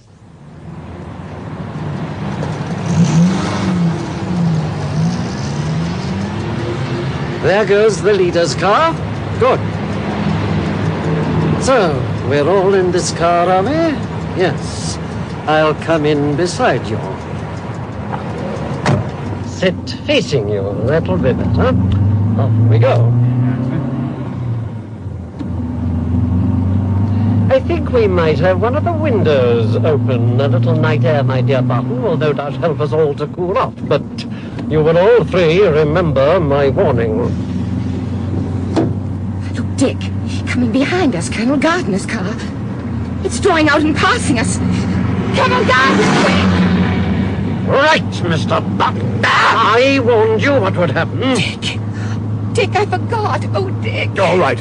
Quite all right. You dirty swine. If only my hands were free, I'm so sorry, Dick. I shouted without thinking. Good thing. Blast!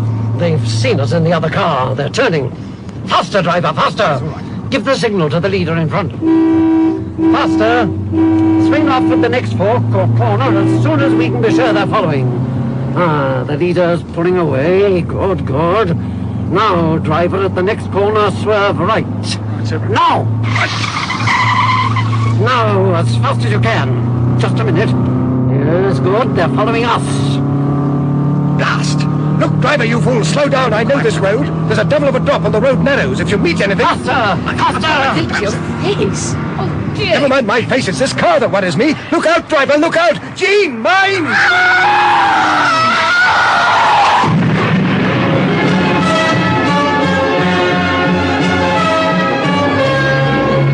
Has the car crashed? Have Barton and Jean been injured? Has Cromer escaped? If so, where to?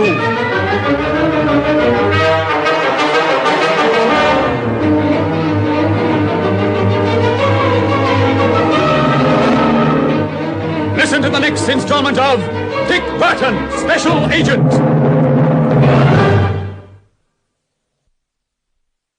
Barton, Special Agent.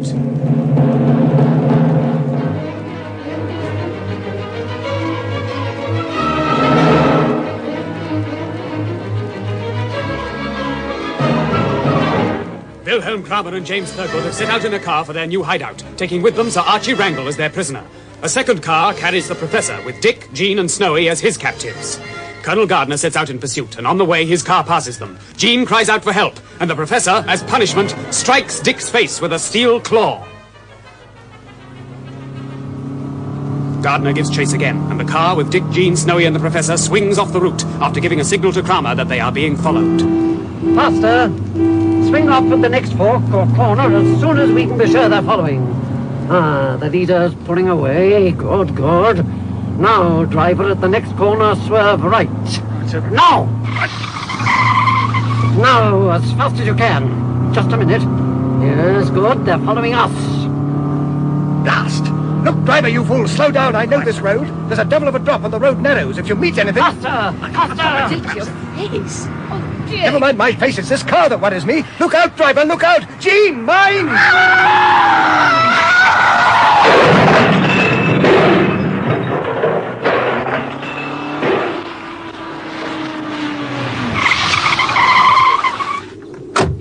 Great heavens! They've gone over the edge, Inspector. Come on! There's not much of a drop here. They may be all right. Leave some of your men to look after this other car.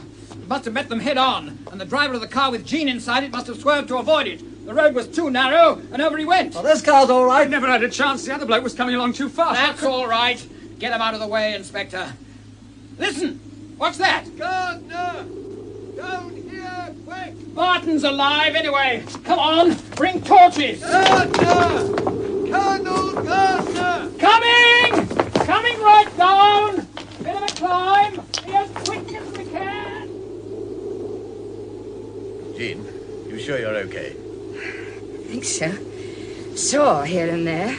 What about Snowey? Oh, another bruise on my napper, but apart from that, everything seems all right. The driver of the car's had it, judging by the angle of his neck. Oh. Just a minute. Yes, he won't trouble us any further. The Professor seems to have vanished completely. Oh, no, he hasn't. I saw him clearing off in a hurry while I was trying to get you out. Took me a moment or two to get my hands untied, otherwise I'd have got him. He won't have got far. He was limping badly. When Gardner arrives, tell him I'm off after the dear Professor. Dick! Yes? Don't take any silly risks. Never do. You do! You worry too much. Back in 2 ticks. Oh, there's a colonel climbing down. This way, sir. Hello, Snowey. You all right? Yeah. Bump on me conch, nothing to worry about. And Jean's okay, too. Oh, thank heavens you're safe, Jean. Great Scott, what a relief. Where's Barton? Chasing a mad professor. I'm afraid Kramer and Thurgood have got clean away, sir. What? I thought... They were in the car in front. As soon as you began following us, our car swerved away from the route to take you off the scent. Certainly did, too. What about Wrangle? They've got him in the car with them. Blast! Now we're as far as ever from Kramer's new hideout and... No! Here's a clue! And Dick's got him tight. Here you are, big proud beauty. Here's Colonel Gardner. Great heavens, Barton, what have you done to your face? Our friend, the Professor here, had a bit of fun with it. This is the instrument concerned, this little steel claw. Very useful for spoiling people's good looks. You'd better get yourself patched up. That's all right. Let's get moving, sir. Come on. Back along the route we came, get to the police station and look at a few maps and, above all, question this Professor here. I told you I know nothing. You'll soon find that out. Come on. All we want to know is, where is Wilhelm Kramer now? Now, hurry. Hurry, for heaven's sake, hurry, Heralded. Surely we're safe enough here. And you say even the Professor doesn't know the location of this house? He doesn't, but there's still a chance that Barton may find some clue. Why this sudden anxiety about Barton? I don't like the way he keeps cropping up in this affair, and keeping us on the run like this. Well, we don't want to run any further. Precisely. We haven't anywhere else anyway. We can get out of the country. We still have the plane. Yes, and the weapon. And once we're safely away into Europe, we can dictate our own terms. Agreed. So the sooner we get Wrangle to talk, the better. You've got the drug ready? Yes. He's still unconscious. Good. Now, a prick from the hypodermic. There. Now, as soon as he comes round, we must fire questions at him before the effects of the drug wear off. Where am I? It's all right, Wrangle. Oh, boy. This is Thurgood. Jimmy Thurgood, you remember? I remember. Is it working? Looks like it. You remember our secret weapon, the one we invented together, Wrangle? I remember.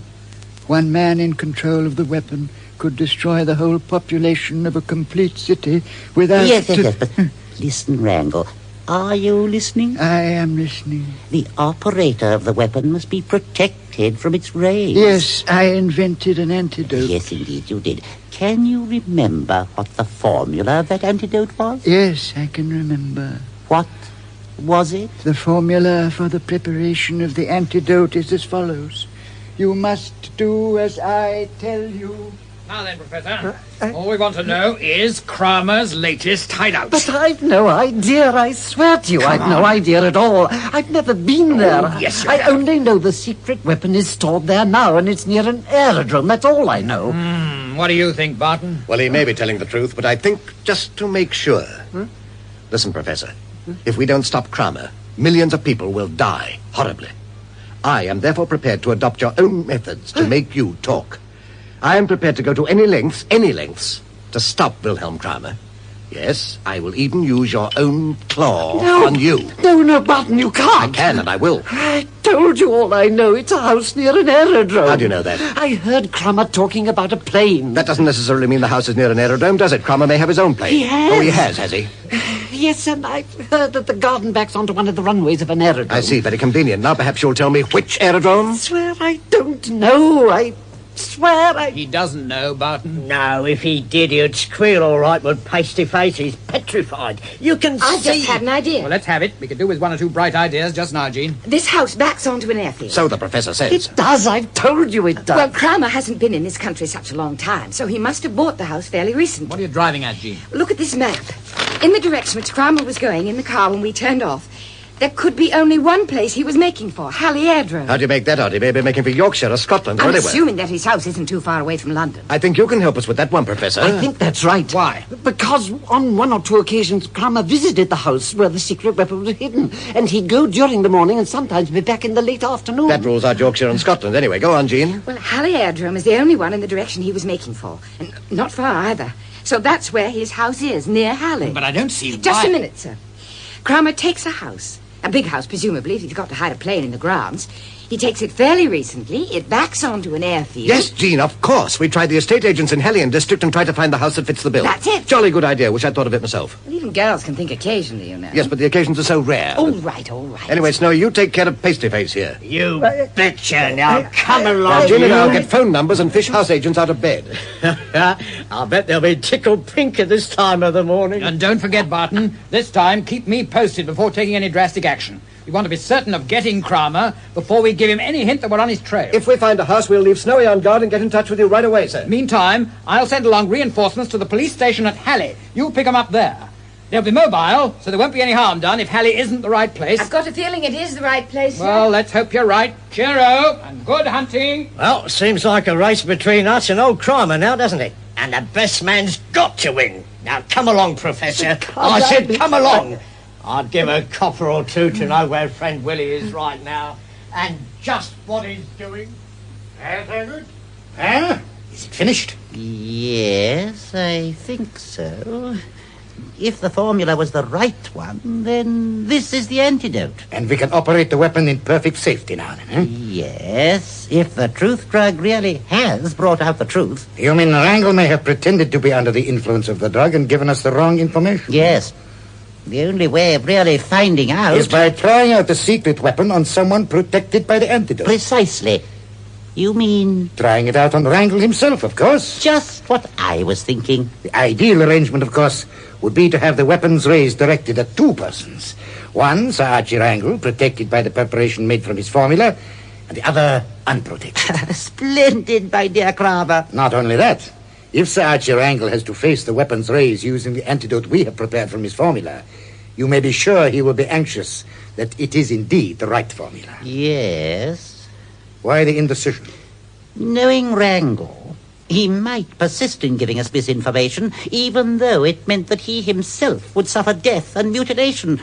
The man's a fool. In that case, he looks like being a blind and mutilated fool. Ah, but so does the operator of the weapon. Yes. I think we had better give Blom a little instruction in the handling of the weapon. Ah. Then we can give him the privilege of being the first to use it. And the other victim? I was just wondering. Now, if only we still had Barton.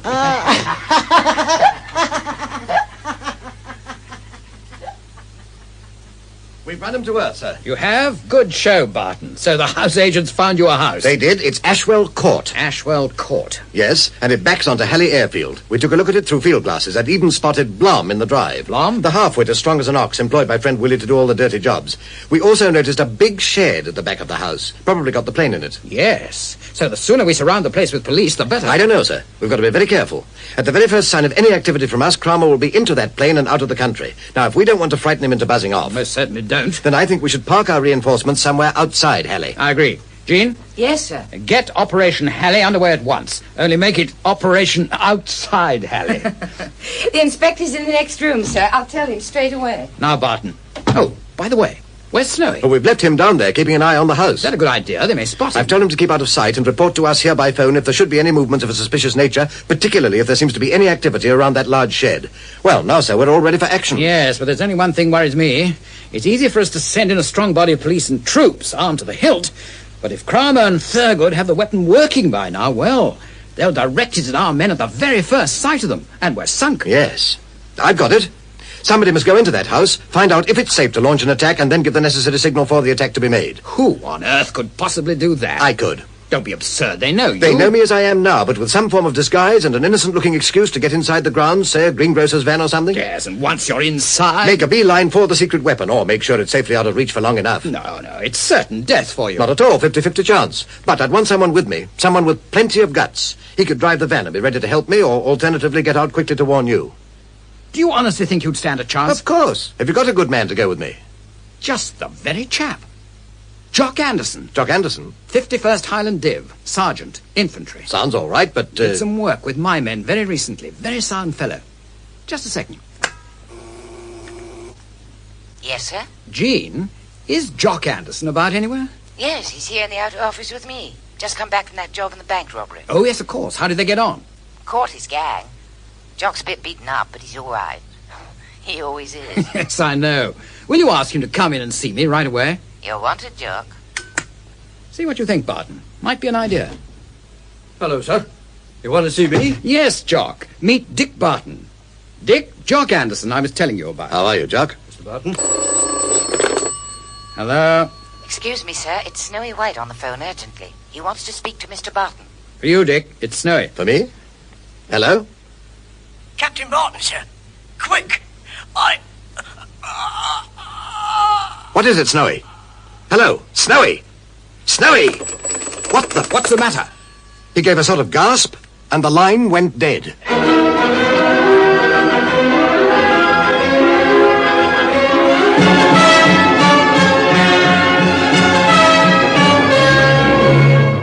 What has happened to Snowy White? Has Kramer got him? Will Kramer act at once?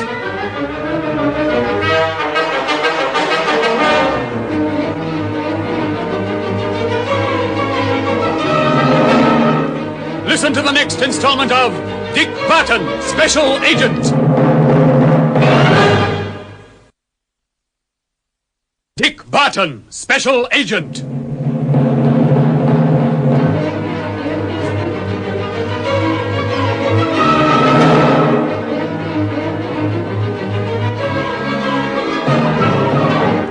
Dick Barton, with Gene Hunter and Snowy White, has discovered the whereabouts of Kramer's new hideout, a house backing onto Halley Aerodrome in which he keeps a plane and the secret weapon.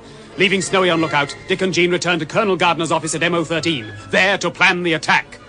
Here he meets, for the first time, Jock Anderson, an ex-sergeant in the Highland Light Infantry who volunteers to help.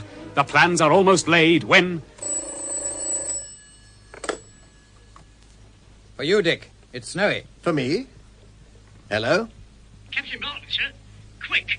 I think... What is it, Snowy? Hello, Snowy! Snowy!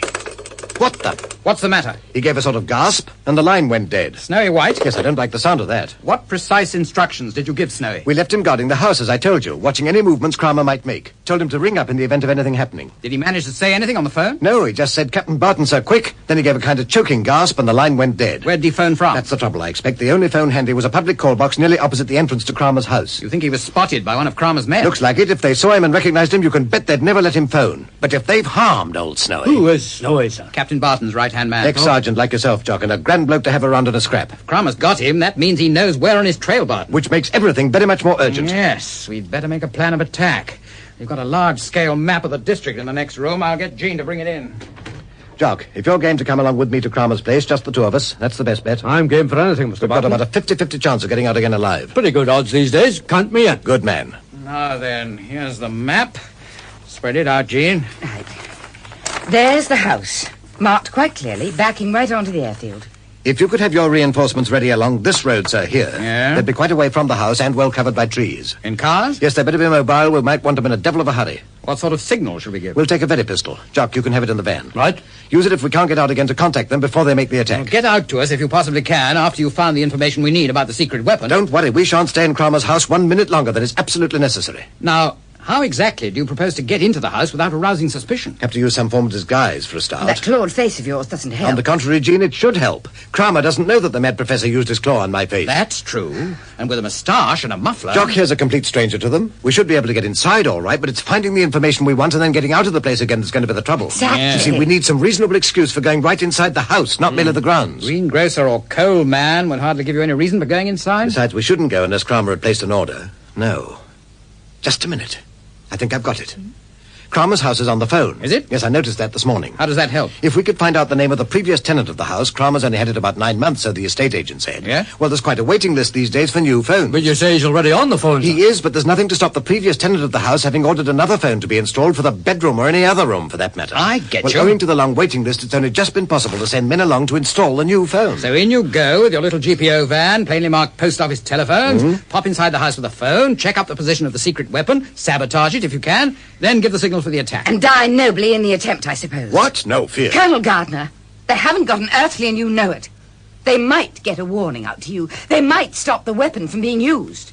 But what mercy will Kramer show them once they've given the alarm? My dear girl. I'm not your dear anything. I know, but look, Jean, we may quite easily go in the house, sabotage the weapon, and walk out again without Kramer knowing anything at all about it. Pigs might fly. What's the alternative, Jean? I'll tell you the alternative. We all attack in force, Kramer sees us coming, starts using the weapon on us and on anything else that happens to get in the way of the rays, including women and children. He's right, Jean. I've been wondering why we couldn't have just had a bash at the place. Now I begin to see. So the sooner we start off, the better. Any news about Snowey yet, Jean? No. A plainclothesman is going round to the house. He'll phone us right away. I'll arrange the telephone people to obtain what information we require regarding the previous tenants, fix up the van, and provide you with all the necessary credentials. Meanwhile, come along, Jock. We'll see what the makeup Right. department can do for us. You won't need anything as they don't know you, but a walrus moustache wouldn't do me any harm. Try room 32 on the next floor above, Barton. They'll fix you up with pretty well everything you want. Tell them I sent you. You'd better get some plaster for that face of yours, too. Really, you look frightful, Dick. That's all right. Anything that spoils my manly beauty helps to disguise me. A face like yours is a disguise in itself. Now, is that nice? Come on, Jock. Let's turn ourselves into post office employees.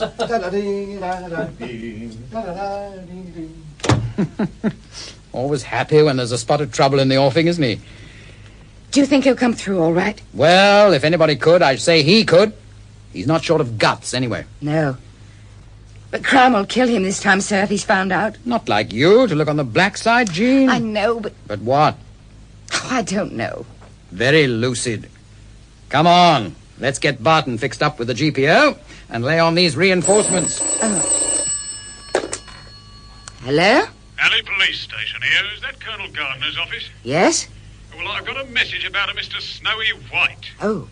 What did they say? Well, apparently he left the house he was in to use the telephone and he hasn't returned. I see.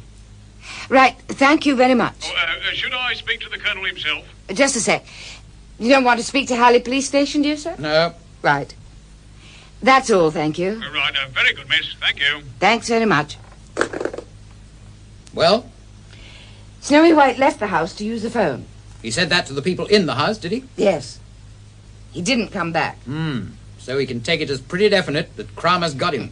Which means that Kramer's likely to act at any moment. Then the sooner we act, the better. Well, Thurgood. Well? No use being impatient, Kramer. Blom isn't what you'd call a particularly apt pupil. Surely he knows by now just what to do. Heavens, it's simple enough. It's simple, yes, but so is Blom. Blom! You understand what the man says? There are 2 levers. Don't call them levers. He doesn't know what a lever is. You must admit that it isn't too easy. Look, Blom. First you switch that over, so. Then you pull that little piece of metal, so. You see? Then you press that switch. That one there. Be careful, Thurgood, for heaven's sake. That's all right. The ray doesn't come into operation until that 3rd switch is pulled down. The generator begins with the 2nd lever, but the ray only starts with the 3rd. Well, don't press the 3rd lever. No, but Blom will press the 3rd lever, won't you, Blom? Then, Blom, after you've pressed the 3rd lever, what do you do then? That's the idea. You switch it off, like that. Oh, I really think he got it this time, Kramer. About time, too. Better prepare him with the antidote now. Yes. This is for you, Blom. Bring him, Wrangle. Come along, you. Wrangle's been treated, hasn't he? Yeah. I wish we had somebody else to try it on, too. Someone without the antidote. Then we could have a complete trial. It would be better. We could try it on Wrangle. First with the antidote, then if he was all right, we could try it on him without the antidote. You filthy swine, have you no decent feelings? No spark of humanity? Not very much at the moment, Wrangle. Come along, Blom. I assume we shall be quite safe, Thurgood. I shall fix the machine so that it can only be pointed in Wrangle's direction, but we shall keep out of the room. But don't you realize, you fools, that although you point the machine at me, the rays will penetrate my body and the walls of this house and everything else for miles, so that any human beings who happen to be in line with the rays will suffer? So long as Thurgood and I are not in the line of fire, so to speak, we don't worry very much. You'll roast in hell for this! Possibly. But you look like being there first by some considerable time, my dear Wrangle. Blom is ready now, Kramer. Good. Get out! I gave strict instructions I was not to be disturbed. Let go. Why? Hello. I thought I recognized him, sir. He was just going to use the phone. But of course you recognized him. Of course.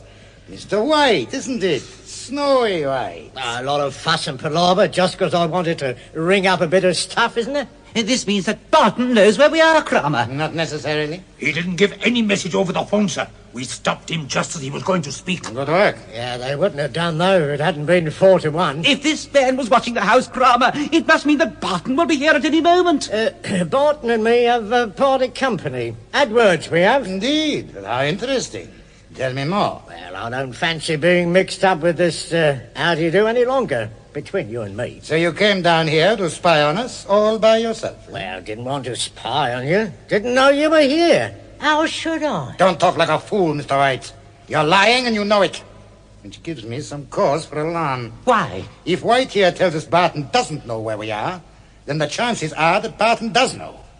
In fact, he's probably on his way with reinforcements. Then let's get away quickly. On the other hand, if Mr. White's phone message was interrupted, and in fact no message was given, then Barton may still be waiting for some vital information. In any case, Thurgood, the sooner we try out the weapon, the better. Yes. Well, Wrangle's ready, so is Blom. Now we have our friend here, Mr. White. How fortunate. He can be the other guinea pig. Tie him up over there, you two. Don't get over here and quickly. We're just going to give you the honor of being the very first victim of our new secret weapon. You wouldn't. We most certainly would. Come, Thurgood. As soon as you're ready, we'll get out of this room. You all ready now, Barton? Yes, sir. Well, you both look the part anyway. You can drive, can't you, Jock? Drive anything, sir. Then we're all set. Got the van, got the telephone, got the correspondence. Nice type set, sir. Looks very convincing. Even got your moustache. Sure. Could you fall for me with a moustache, Jean? Not one like that. Definitely the walrus type, isn't it? Yes, what with that and a Cockney accent? How's this? Telephone company, sir. Got a new telephone for you, sir. I'm a Parkinson. That right? That's grand. How about the reinforcements? They all ready? What time do you expect to arrive at the hut? Oh, about 10:30, 11:15. I'll have 6 carloads ready and waiting at the place we agreed by that time. Good. Hop into the van, Jock. Okay. See you later, then. I sincerely hope so, Barton. And good luck. Thanks. Don't worry about me. But if there shouldn't be any signal from Jock here or from me by 11:15, well, it'll be up to you, sir. We'll see to that. Cheerio, Jock. Cheerio, sir. And thanks for giving me the opportunity of joining in the fun. Well, let's hope you'll still be saying that in an hour or two's time. Cheerio, Jean. See you later. Yes. Take care, Dick, won't you? Oh, don't worry about me. I'll be as careful as a hen with her first egg. When Kramer's out of the way, we'll have a party. We certainly will, and what a party. Bye, Jean. Good luck. Thanks. All the best, Jock. Sure, miss. Bash on then, Jock. Right. Kramer, here we come.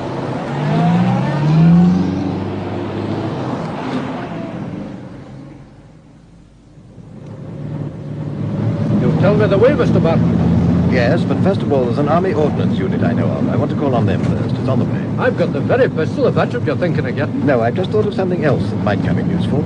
Won't take us a minute to get it.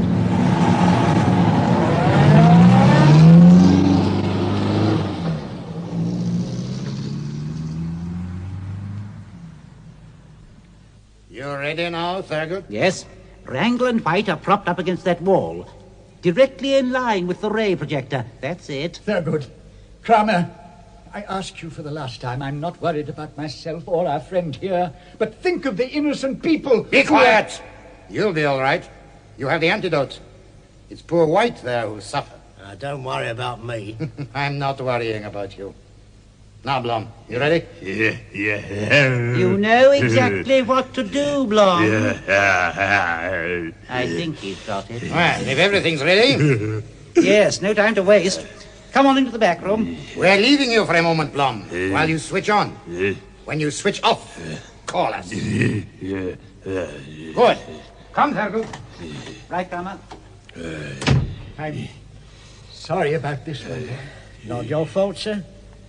Will it help if I close my eyes? I'm afraid not. Oh, well, it hasn't been a bad old life. Here it comes. Poor. Leave that. So.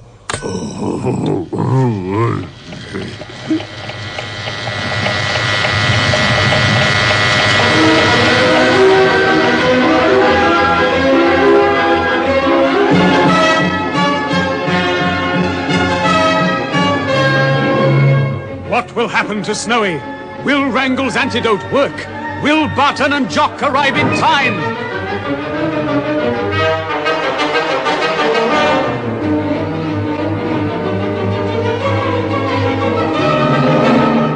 Listen to the next installment of Dick Barton, Special Agent. Dick Barton, Special Agent.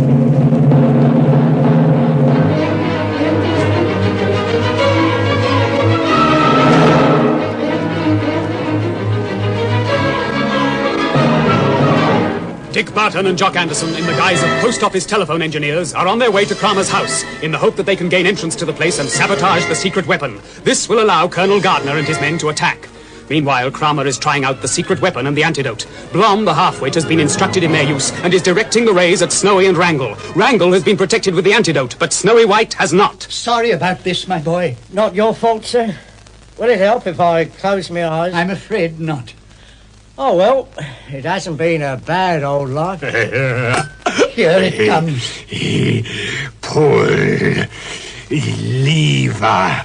So. I can't feel anything, can you? Shh. The ray doesn't operate until the third switch is pulled down. Blom's only pulled down 2. Do you know? What? I believe he's forgotten the third switch. Look at him. He thinks because the generator's making a noise that the machine is working. You die. Look, here's your chance. Pretend your eyes hurt you. Pretend you're in agony. Scream. Yes, make them think the weapon is working. Oh, I get you. Here. Oh, my eyes! You swines! What have you done to me eyes? They hurt. I can't see. Wrangle, do something for me. I can't see. I can do nothing, my boy.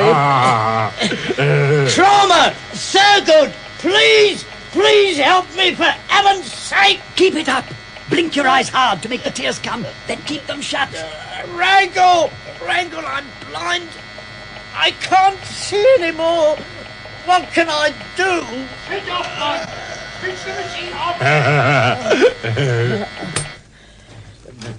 It worked, Kramer. It worked. You unspeakable swine, Kramer! What's the matter, Wrangle? You're all right, aren't you? Yes, but this man is blind and condemned to a lingering death, and any other unfortunate people over are in line with the ray. Excellent. I could have hoped for nothing better. Why don't you join us, Wrangle, you fool? Together the three of us will control the whole world. I'd rather you directed the ray at me and let me die. Very noble, but unutterably foolish. Still, why waste time talking? I would have liked to have had Wrangle with us. Why? Before we parted company, we'd begun to work together on a new interplanetary rocket. My dear Thurgood, you will have quite enough to cope with on this planet once we are the masters, without travelling to Mars or Jupiter. Can't you do something for me, eyes, sir? Please, I can't see. And I'm afraid you will never see again, will you, sir? No. Not only that, but I fear that the action of the ray upon the eyes is only the first symptom. From the eyes, the effects travel to the brain. It takes some little time. And I'm afraid we shan't be able to wait to see those effects, Mr. White. If I could only get my hands round your throat just for a minute, But you can't. Blum? You've done very well.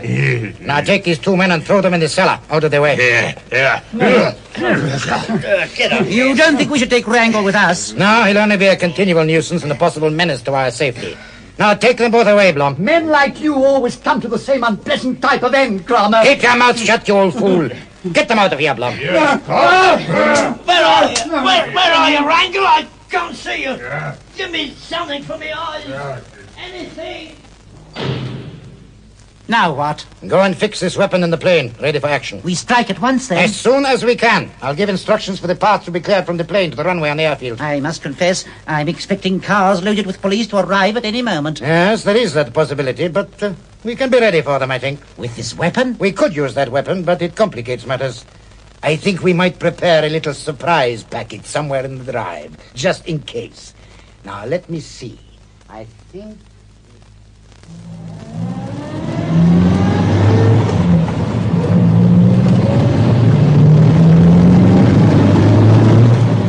Did you get what you wanted from that ordnance depot, Mr. Barton? Yes, Jock. Here. Take a look. Recognize it? I'll say I do. Useful sort of thing to have around. What do you intend doing with it? Well, it depends on what happens at Kramer's place. But it may come in handy before the morning's out. Let's just run over the plan of campaign again, eh? Well, we're nearly there now. This is what we do. Once we're inside the grounds, we'll take a walk round the house, pretend to be following the telephone wires. If we can get a line on the place where the secret weapon's located, and I suspect it'll be in the plane by now, ready for moving off, then I'll have a bash at sabotaging it. But what if the weapon is in the plane and the plane is under a strong guard? In that case, I shall leave you outside and I shall go inside and see if I can collar the antidote. And if that's already in the plane under guard? Oh, you think of everything, don't you? Just as well to look ahead? Well, if we can't get at the weapon or the antidote, we'll just have to kill Kramer and Thurgood. How? Preferably with our bare hands. The more I think about it, the better I like the idea of killing those They two. sound the right sort of people to kill. What's the time now? 10:30. And this is the road we want.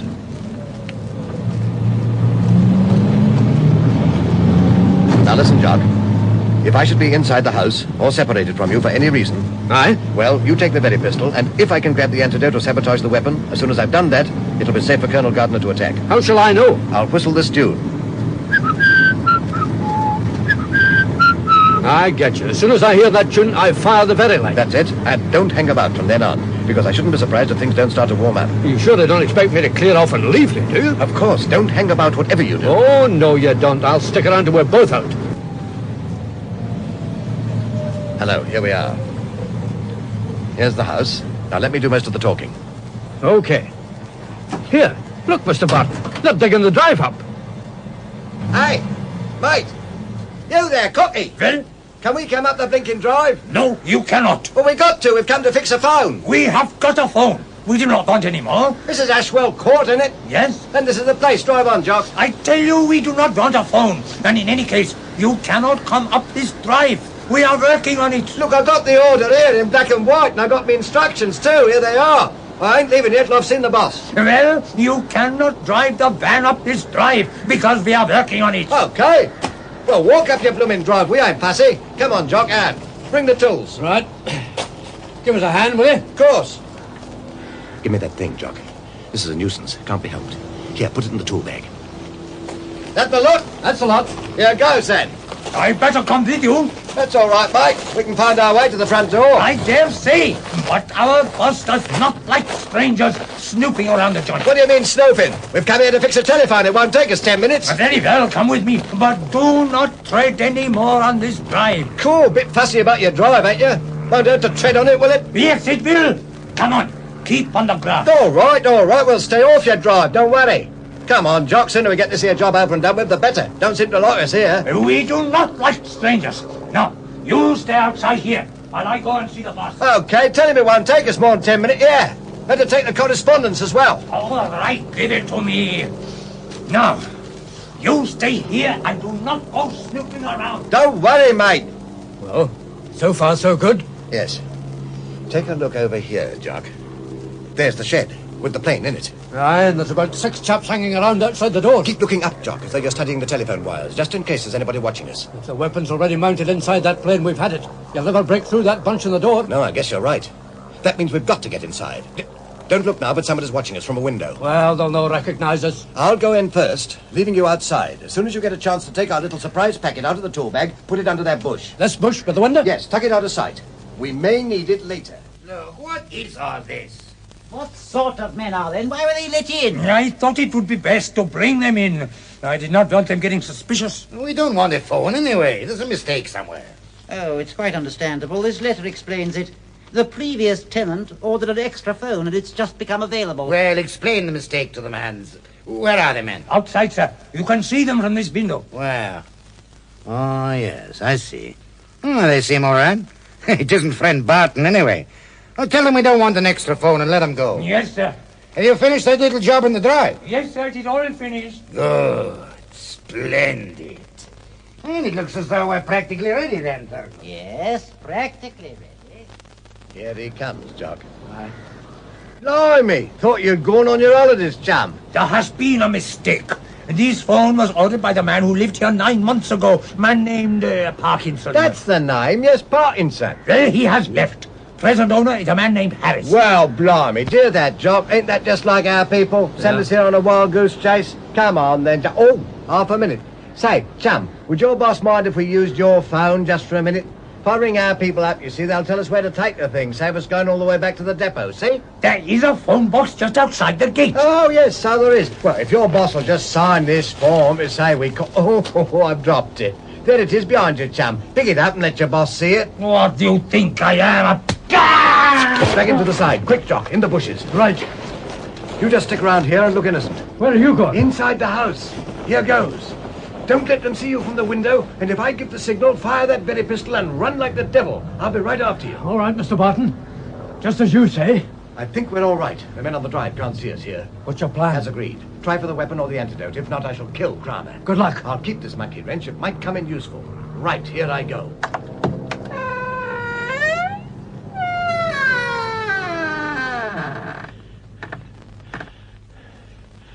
So, my dear Thurgood, we stand on the threshold of our adventure.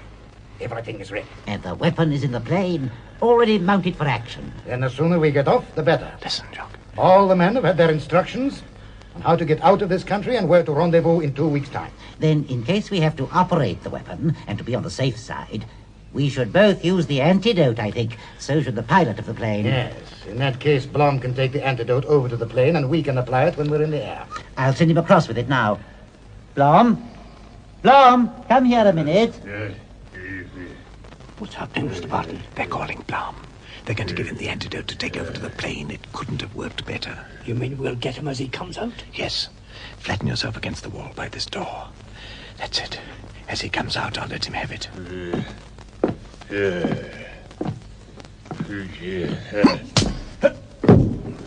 Nice work, Mr. Barton. Here's the stuff we want. Grand. Now then, you take it and get cracking, Jock. Dodge through the bushes and then fire the very light. What about you? I'll hold friends Kramer and Thurgood. Go on, beat it, quick. I don't like leaving. That's an order, beat it. And when you fire the very light, make sure they don't spot you. Okay. I'll see you later. Yes. Things appear to have worked out very well, Kramer. Yes, very well. It's a pity we shan't be here to see the reception which Barton and Gardner will get. What? Were you arranging a special reception for me, Willie? No, keep your hands well up. And you, Brother Thurgood. In the nick of time again, eh, Barton? And disguised, too? How very amusing. Yes, in the nick of time, as ever. With lots of reinforcements? All in good time. Oh, don't tell me you've come here without reinforcements again, my dear Barton, really. I don't think we've overlooked any possibilities this time, Willie. I'm afraid you've overlooked just one, Barton. I don't think so. Well done, Blom. Well done. Kill. No, Blom. No. Don't kill him. Not just for a moment. Hold his arms behind his back, Blom. That's it. Golly. Oh, what a nasty grip you've got, Blom. And what a devil of a thick skull you must have.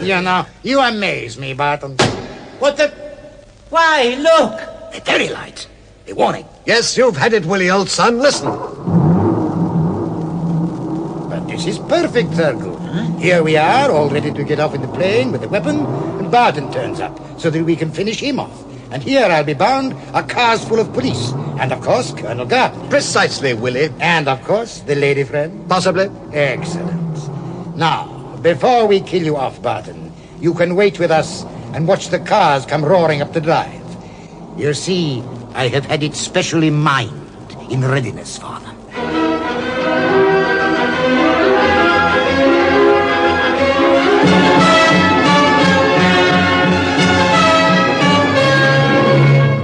Is Kramer speaking the truth? Will Gardner and Jean be blown up?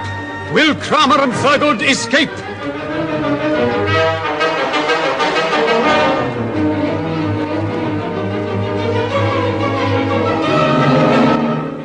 Listen to the next installment of Dick Barton, Special Agent.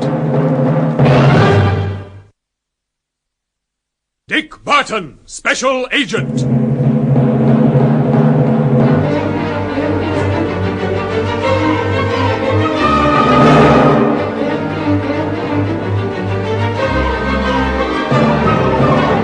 Dick Barton and Jock Anderson have managed to get into Kramer's house, hoping to sabotage the secret weapon.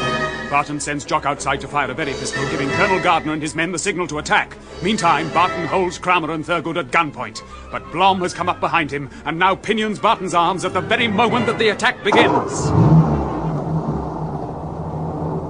But this is perfect, Thurgood. Here we are, all ready to go off in the plane with the weapon. Barton turns up so that we can finish him off. And here I'll be bound are cars full of police and, of course, Colonel Gardner. Precisely, Willie. And, of course, the lady friend. Possibly. Excellent. Now, before we kill you off, Barton, you can wait with us and watch the cars come roaring up the drive. You see, I have had it specially mined in readiness for them. What? Wait patiently, Barton, and you'll hear all your friends blown to Kingdom Come. But don't worry. You won't be long in following them. Blom, hold him tightly. Now, Blom, who told you ever to hold a man like that? From behind you, you're all up in the air. Ah! Over my shoulder goes one Blom. Bye. Thurgood, don't let him get away. Mind out while I fire. Quickly. Now! Oh, damnation! Fire again, Kramer. I can't, it's jammed. Jammed, I tell you. Get out of my way, James Thurgood. Out of my way. That very light was the warning. The cars are started. I'll give the signal to attack, and then... Stand by, driver. Okay, sir. How far is it? Only a few minutes run. We daren't park too near the house. Otherwise, we should have given the show away. These few minutes may make all the difference in the lives of two men. Yes, they certainly got guts anyway, the pair of them. That's not much use if both of them are wiped out. Bit morbid, aren't you? I don't know, but this game seems so impersonal somehow. Someone dies, what difference does it make to the general public? In this particular case, if Barton's been successful, it will have made all the difference in the world to the general public. And what difference will that make to Dick Barton with a bullet through his head? Hey, how long have you been Barton's publicity agent? Well, you know what I mean. Yes, though at one time you told me he'd never make a good agent for our kind of work. Girl can change your mind, can't she? Sure. Now, we'd better be moving. It's the next road but one, on the right. Why, hello, here's Jock, running towards us like mad. Hold it, driver. Hold it in a minute. Yes, okay, sir. Nice work, Colonel Gardner, sir. Where's Dick? Hey? Dick Barton, where is he? He's back in the house with Kramer. What, prisoner? Not when I left. Where's the secret weapon? Munter and Cromwell's plane under guard. But damn it, man, they must be able to use it on us then. No fear, Barton. Skunked one of the gang and pinched the antidote. Splendid. That means they can't operate the weapon without the antidote. No, and I destroyed the antidote a few seconds ago.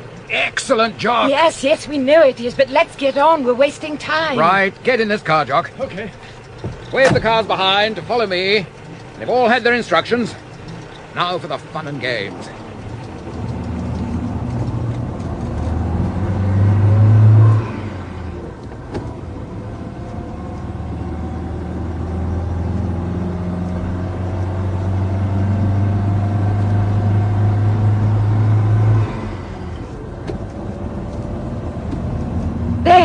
That's the house. That's right, miss. That's it. You know what to do, driver? Yes, sir. Rush tactics.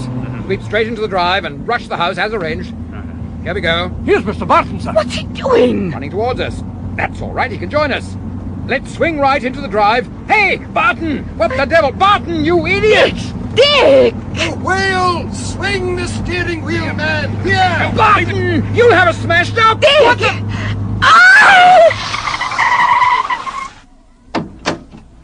Whew, sorry about that. You fool, Barton. You might have killed a lot of us. Stupid thing to do. This drive is mined. Landmines. More stupid thing to do to let you go up it, what? Oh. Heavens! Keep down, sir, for the Lord's sake. They'll be firing from the house any second. Keep down, you chaps! Use the cars as cover! Sydney Street siege all over again, eh?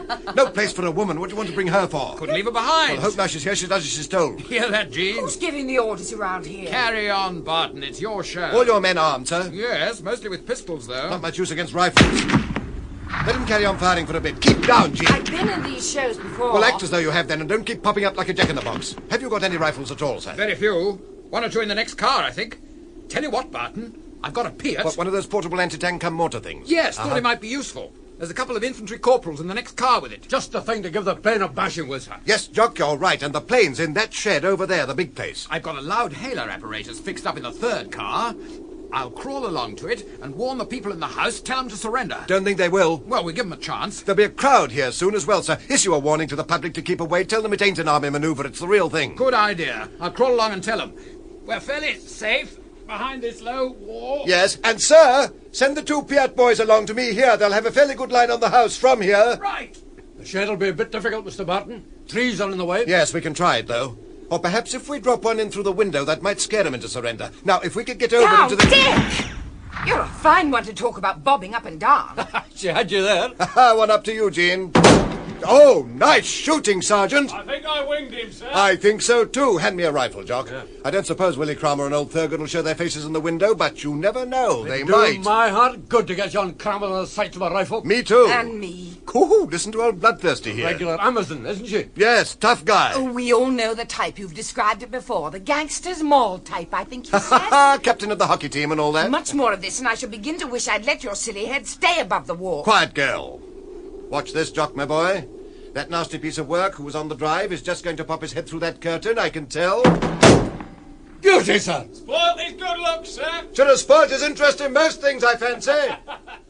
We don't stand any chance, Kramer. Let's get out. We'll make a dash for the plane and turn the secret weapon on the lot of them. It wouldn't take a second to render them all as blind as bats. And whilst we stay here, you never know, we may stop a stray bullet. That swine, Barton. Attention, everybody! Attention! Listen, they're using a loud hailer. This is not an army maneuver. Will all members of the public get into safety at once? There are desperate criminals in the house and they're firing live bullets. Thank you. Now then, Cromer and Thurgood, unless you and your men surrender at once, we shall use a field mortar and blow you and the house to the devil. We shall give you 30 seconds. 30 seconds! If at the end of that time you do not hang out of the window a white handkerchief signifying your surrender, the mortar will be used! Here, Kramer, a field mortar, you hear? Yes. Listen, you men. The secret weapon is mounted on the plane. Thurgood and I will make a dash for it, while you hold out a white flag as though you are going to surrender. Gardner's men will then begin to advance towards this house. As they get near, I shall direct the weapon on them and blind them. Is that clear? Yes. Come on then, Thurgood. You understand, men? Hold out out the white handkerchief while we get to the plane. Come along, Kramer. 30 seconds nearly up. Your Piet ready for firing, Barton? You two lads ready? We're okay, sir. Aim for the wall just above the bay window for the first shot. Okay. Ready when you are, sir. Give them another 10 seconds. Right. Why, hello. They've put out a white flag. They've surrendered. I don't like this, Jean. They've decided that discretion is the better part of valor. It's not like Willie Kramer at all, you know, not a bit. We'll move forward when you're ready, Barton. Don't like it, sir. They're surrendering, that's all. Ah, I wonder. Well, they can't use the secret weapon without the antidote. But Willie doesn't know they've lost the antidote. The jock here took it away and got rid of it. No, so he doesn't. Give him a few more seconds, then. Very nice, Thurgood. We did that very smoothly. Good idea to bring the pilot, too. Just in case, one can never tell. You better get aboard the plane, Jenks. Right. I can see from here clearly. Gardner and Barton haven't started to advance upon the house yet. Get into the plane quick, Thurgood, and start operating the weapon. Must put on the antidote first, all three of us. Won't take a second, though. Where is it? I told Blonde to put it in the plane by the weapon. It isn't here. Not there, but where? Here, let me look. It isn't here, I tell you. I said all along, you place too much trust in that half-wit Blonde, far too much. Just a minute. I see what happened. Barton, he knocked out Blonde, must have destroyed the antidote, too. What? But in that case, we're finished. Not at all. Jenks? Yeah? Is the plane ready to take off? Only a case of opening these shed doors wide, then we can taxi straight out onto the airfield runway. They can't see the doors from where they are. We can get straight away now. We shall have the secret weapon with us, Kramer, and I have the formula written down for Wrangle's antidote. We can go direct to Europe. And work from there.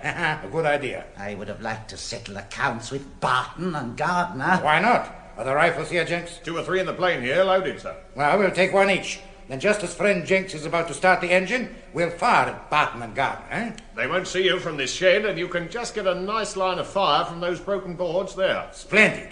Jenks, be ready to start the plane as soon as you hear us fire. Right.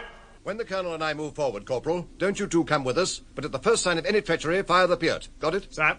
Think we've given them long enough? Looks like it. Let's go in anyway. Stay here, Jean, with these corporals. No fear. I said stay here. I'm in charge. Yes, all right. Come on, then. Don't walk on that drive, sir, and keep what cover you can in case... Personally, I... Down, everyone, down! They're shooting from the plane shed. Colonel Gardner, you all right? Shoulder.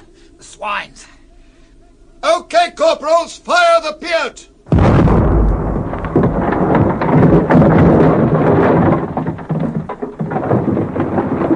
We'll show 'em now, we'll show 'em. What happened, Dick? Are you hurt? Who shot? I told you to stay where you were. It's Colonel Gardner. I'll help him. But, look, that plane! Kramer and Thurgood, they're getting away. Not yet. Well, stop them somehow. They've got the weapon. Jock, where's the tool bag we brought? Behind this book. Give it me, quick. Okay, wish me luck. Dick! Where are you going, Dick? Run like the devil, Mr. Barton. Will be off in a minute. What on earth is he?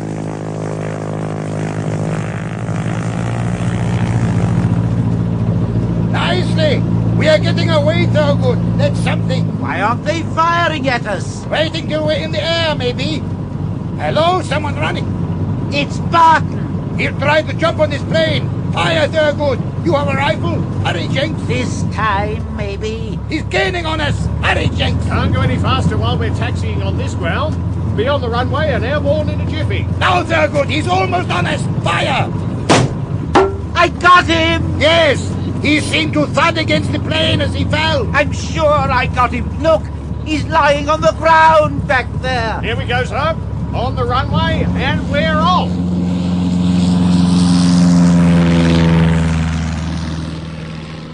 Are you all right, Mr. Barton? Sure, Jock, sure. Missed me again. Dick, did they get you? Who, me? No fear. Hello, sir. How's the shoulder? Painful. But not so painful as the thought that Kramer and Thurgood are away up there with a secret weapon. They're not away yet. Watch. Let's see. 60 seconds is just about up now. Look, Dick, look! The wings dropped off. Yes, by gad! Look, Barton. It's out of control. It's spinning. It's on fire. Nice work, Mr. Barton. Nice work. You mean you did it? How? A little piece of frightfulness known as a sticky bomb, with 1 or 2 refinements added. Well, I... Goodbye, Willie. Bye, Thurgood. I'm afraid this time you've had it. There she goes. And the secret weapon goes with her. And a darn good job, too. Now let's find Snowey and old Wrangle. No need to worry about us, Captain Barton. Can't keep a couple of good men down, you know. Good lad, Snowy. Hello, Sir Archie. Now home to get some shut-eye and a bit of peace. Home and shut-eye, yes. A bit of peace? Well, I wonder, Dick Barton. I wonder.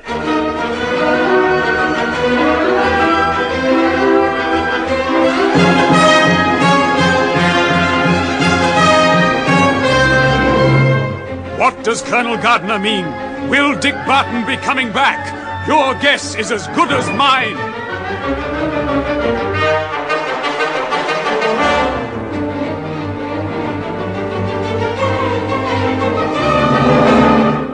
That was the last installment, for the time being, of Dick Barton, Special Agent.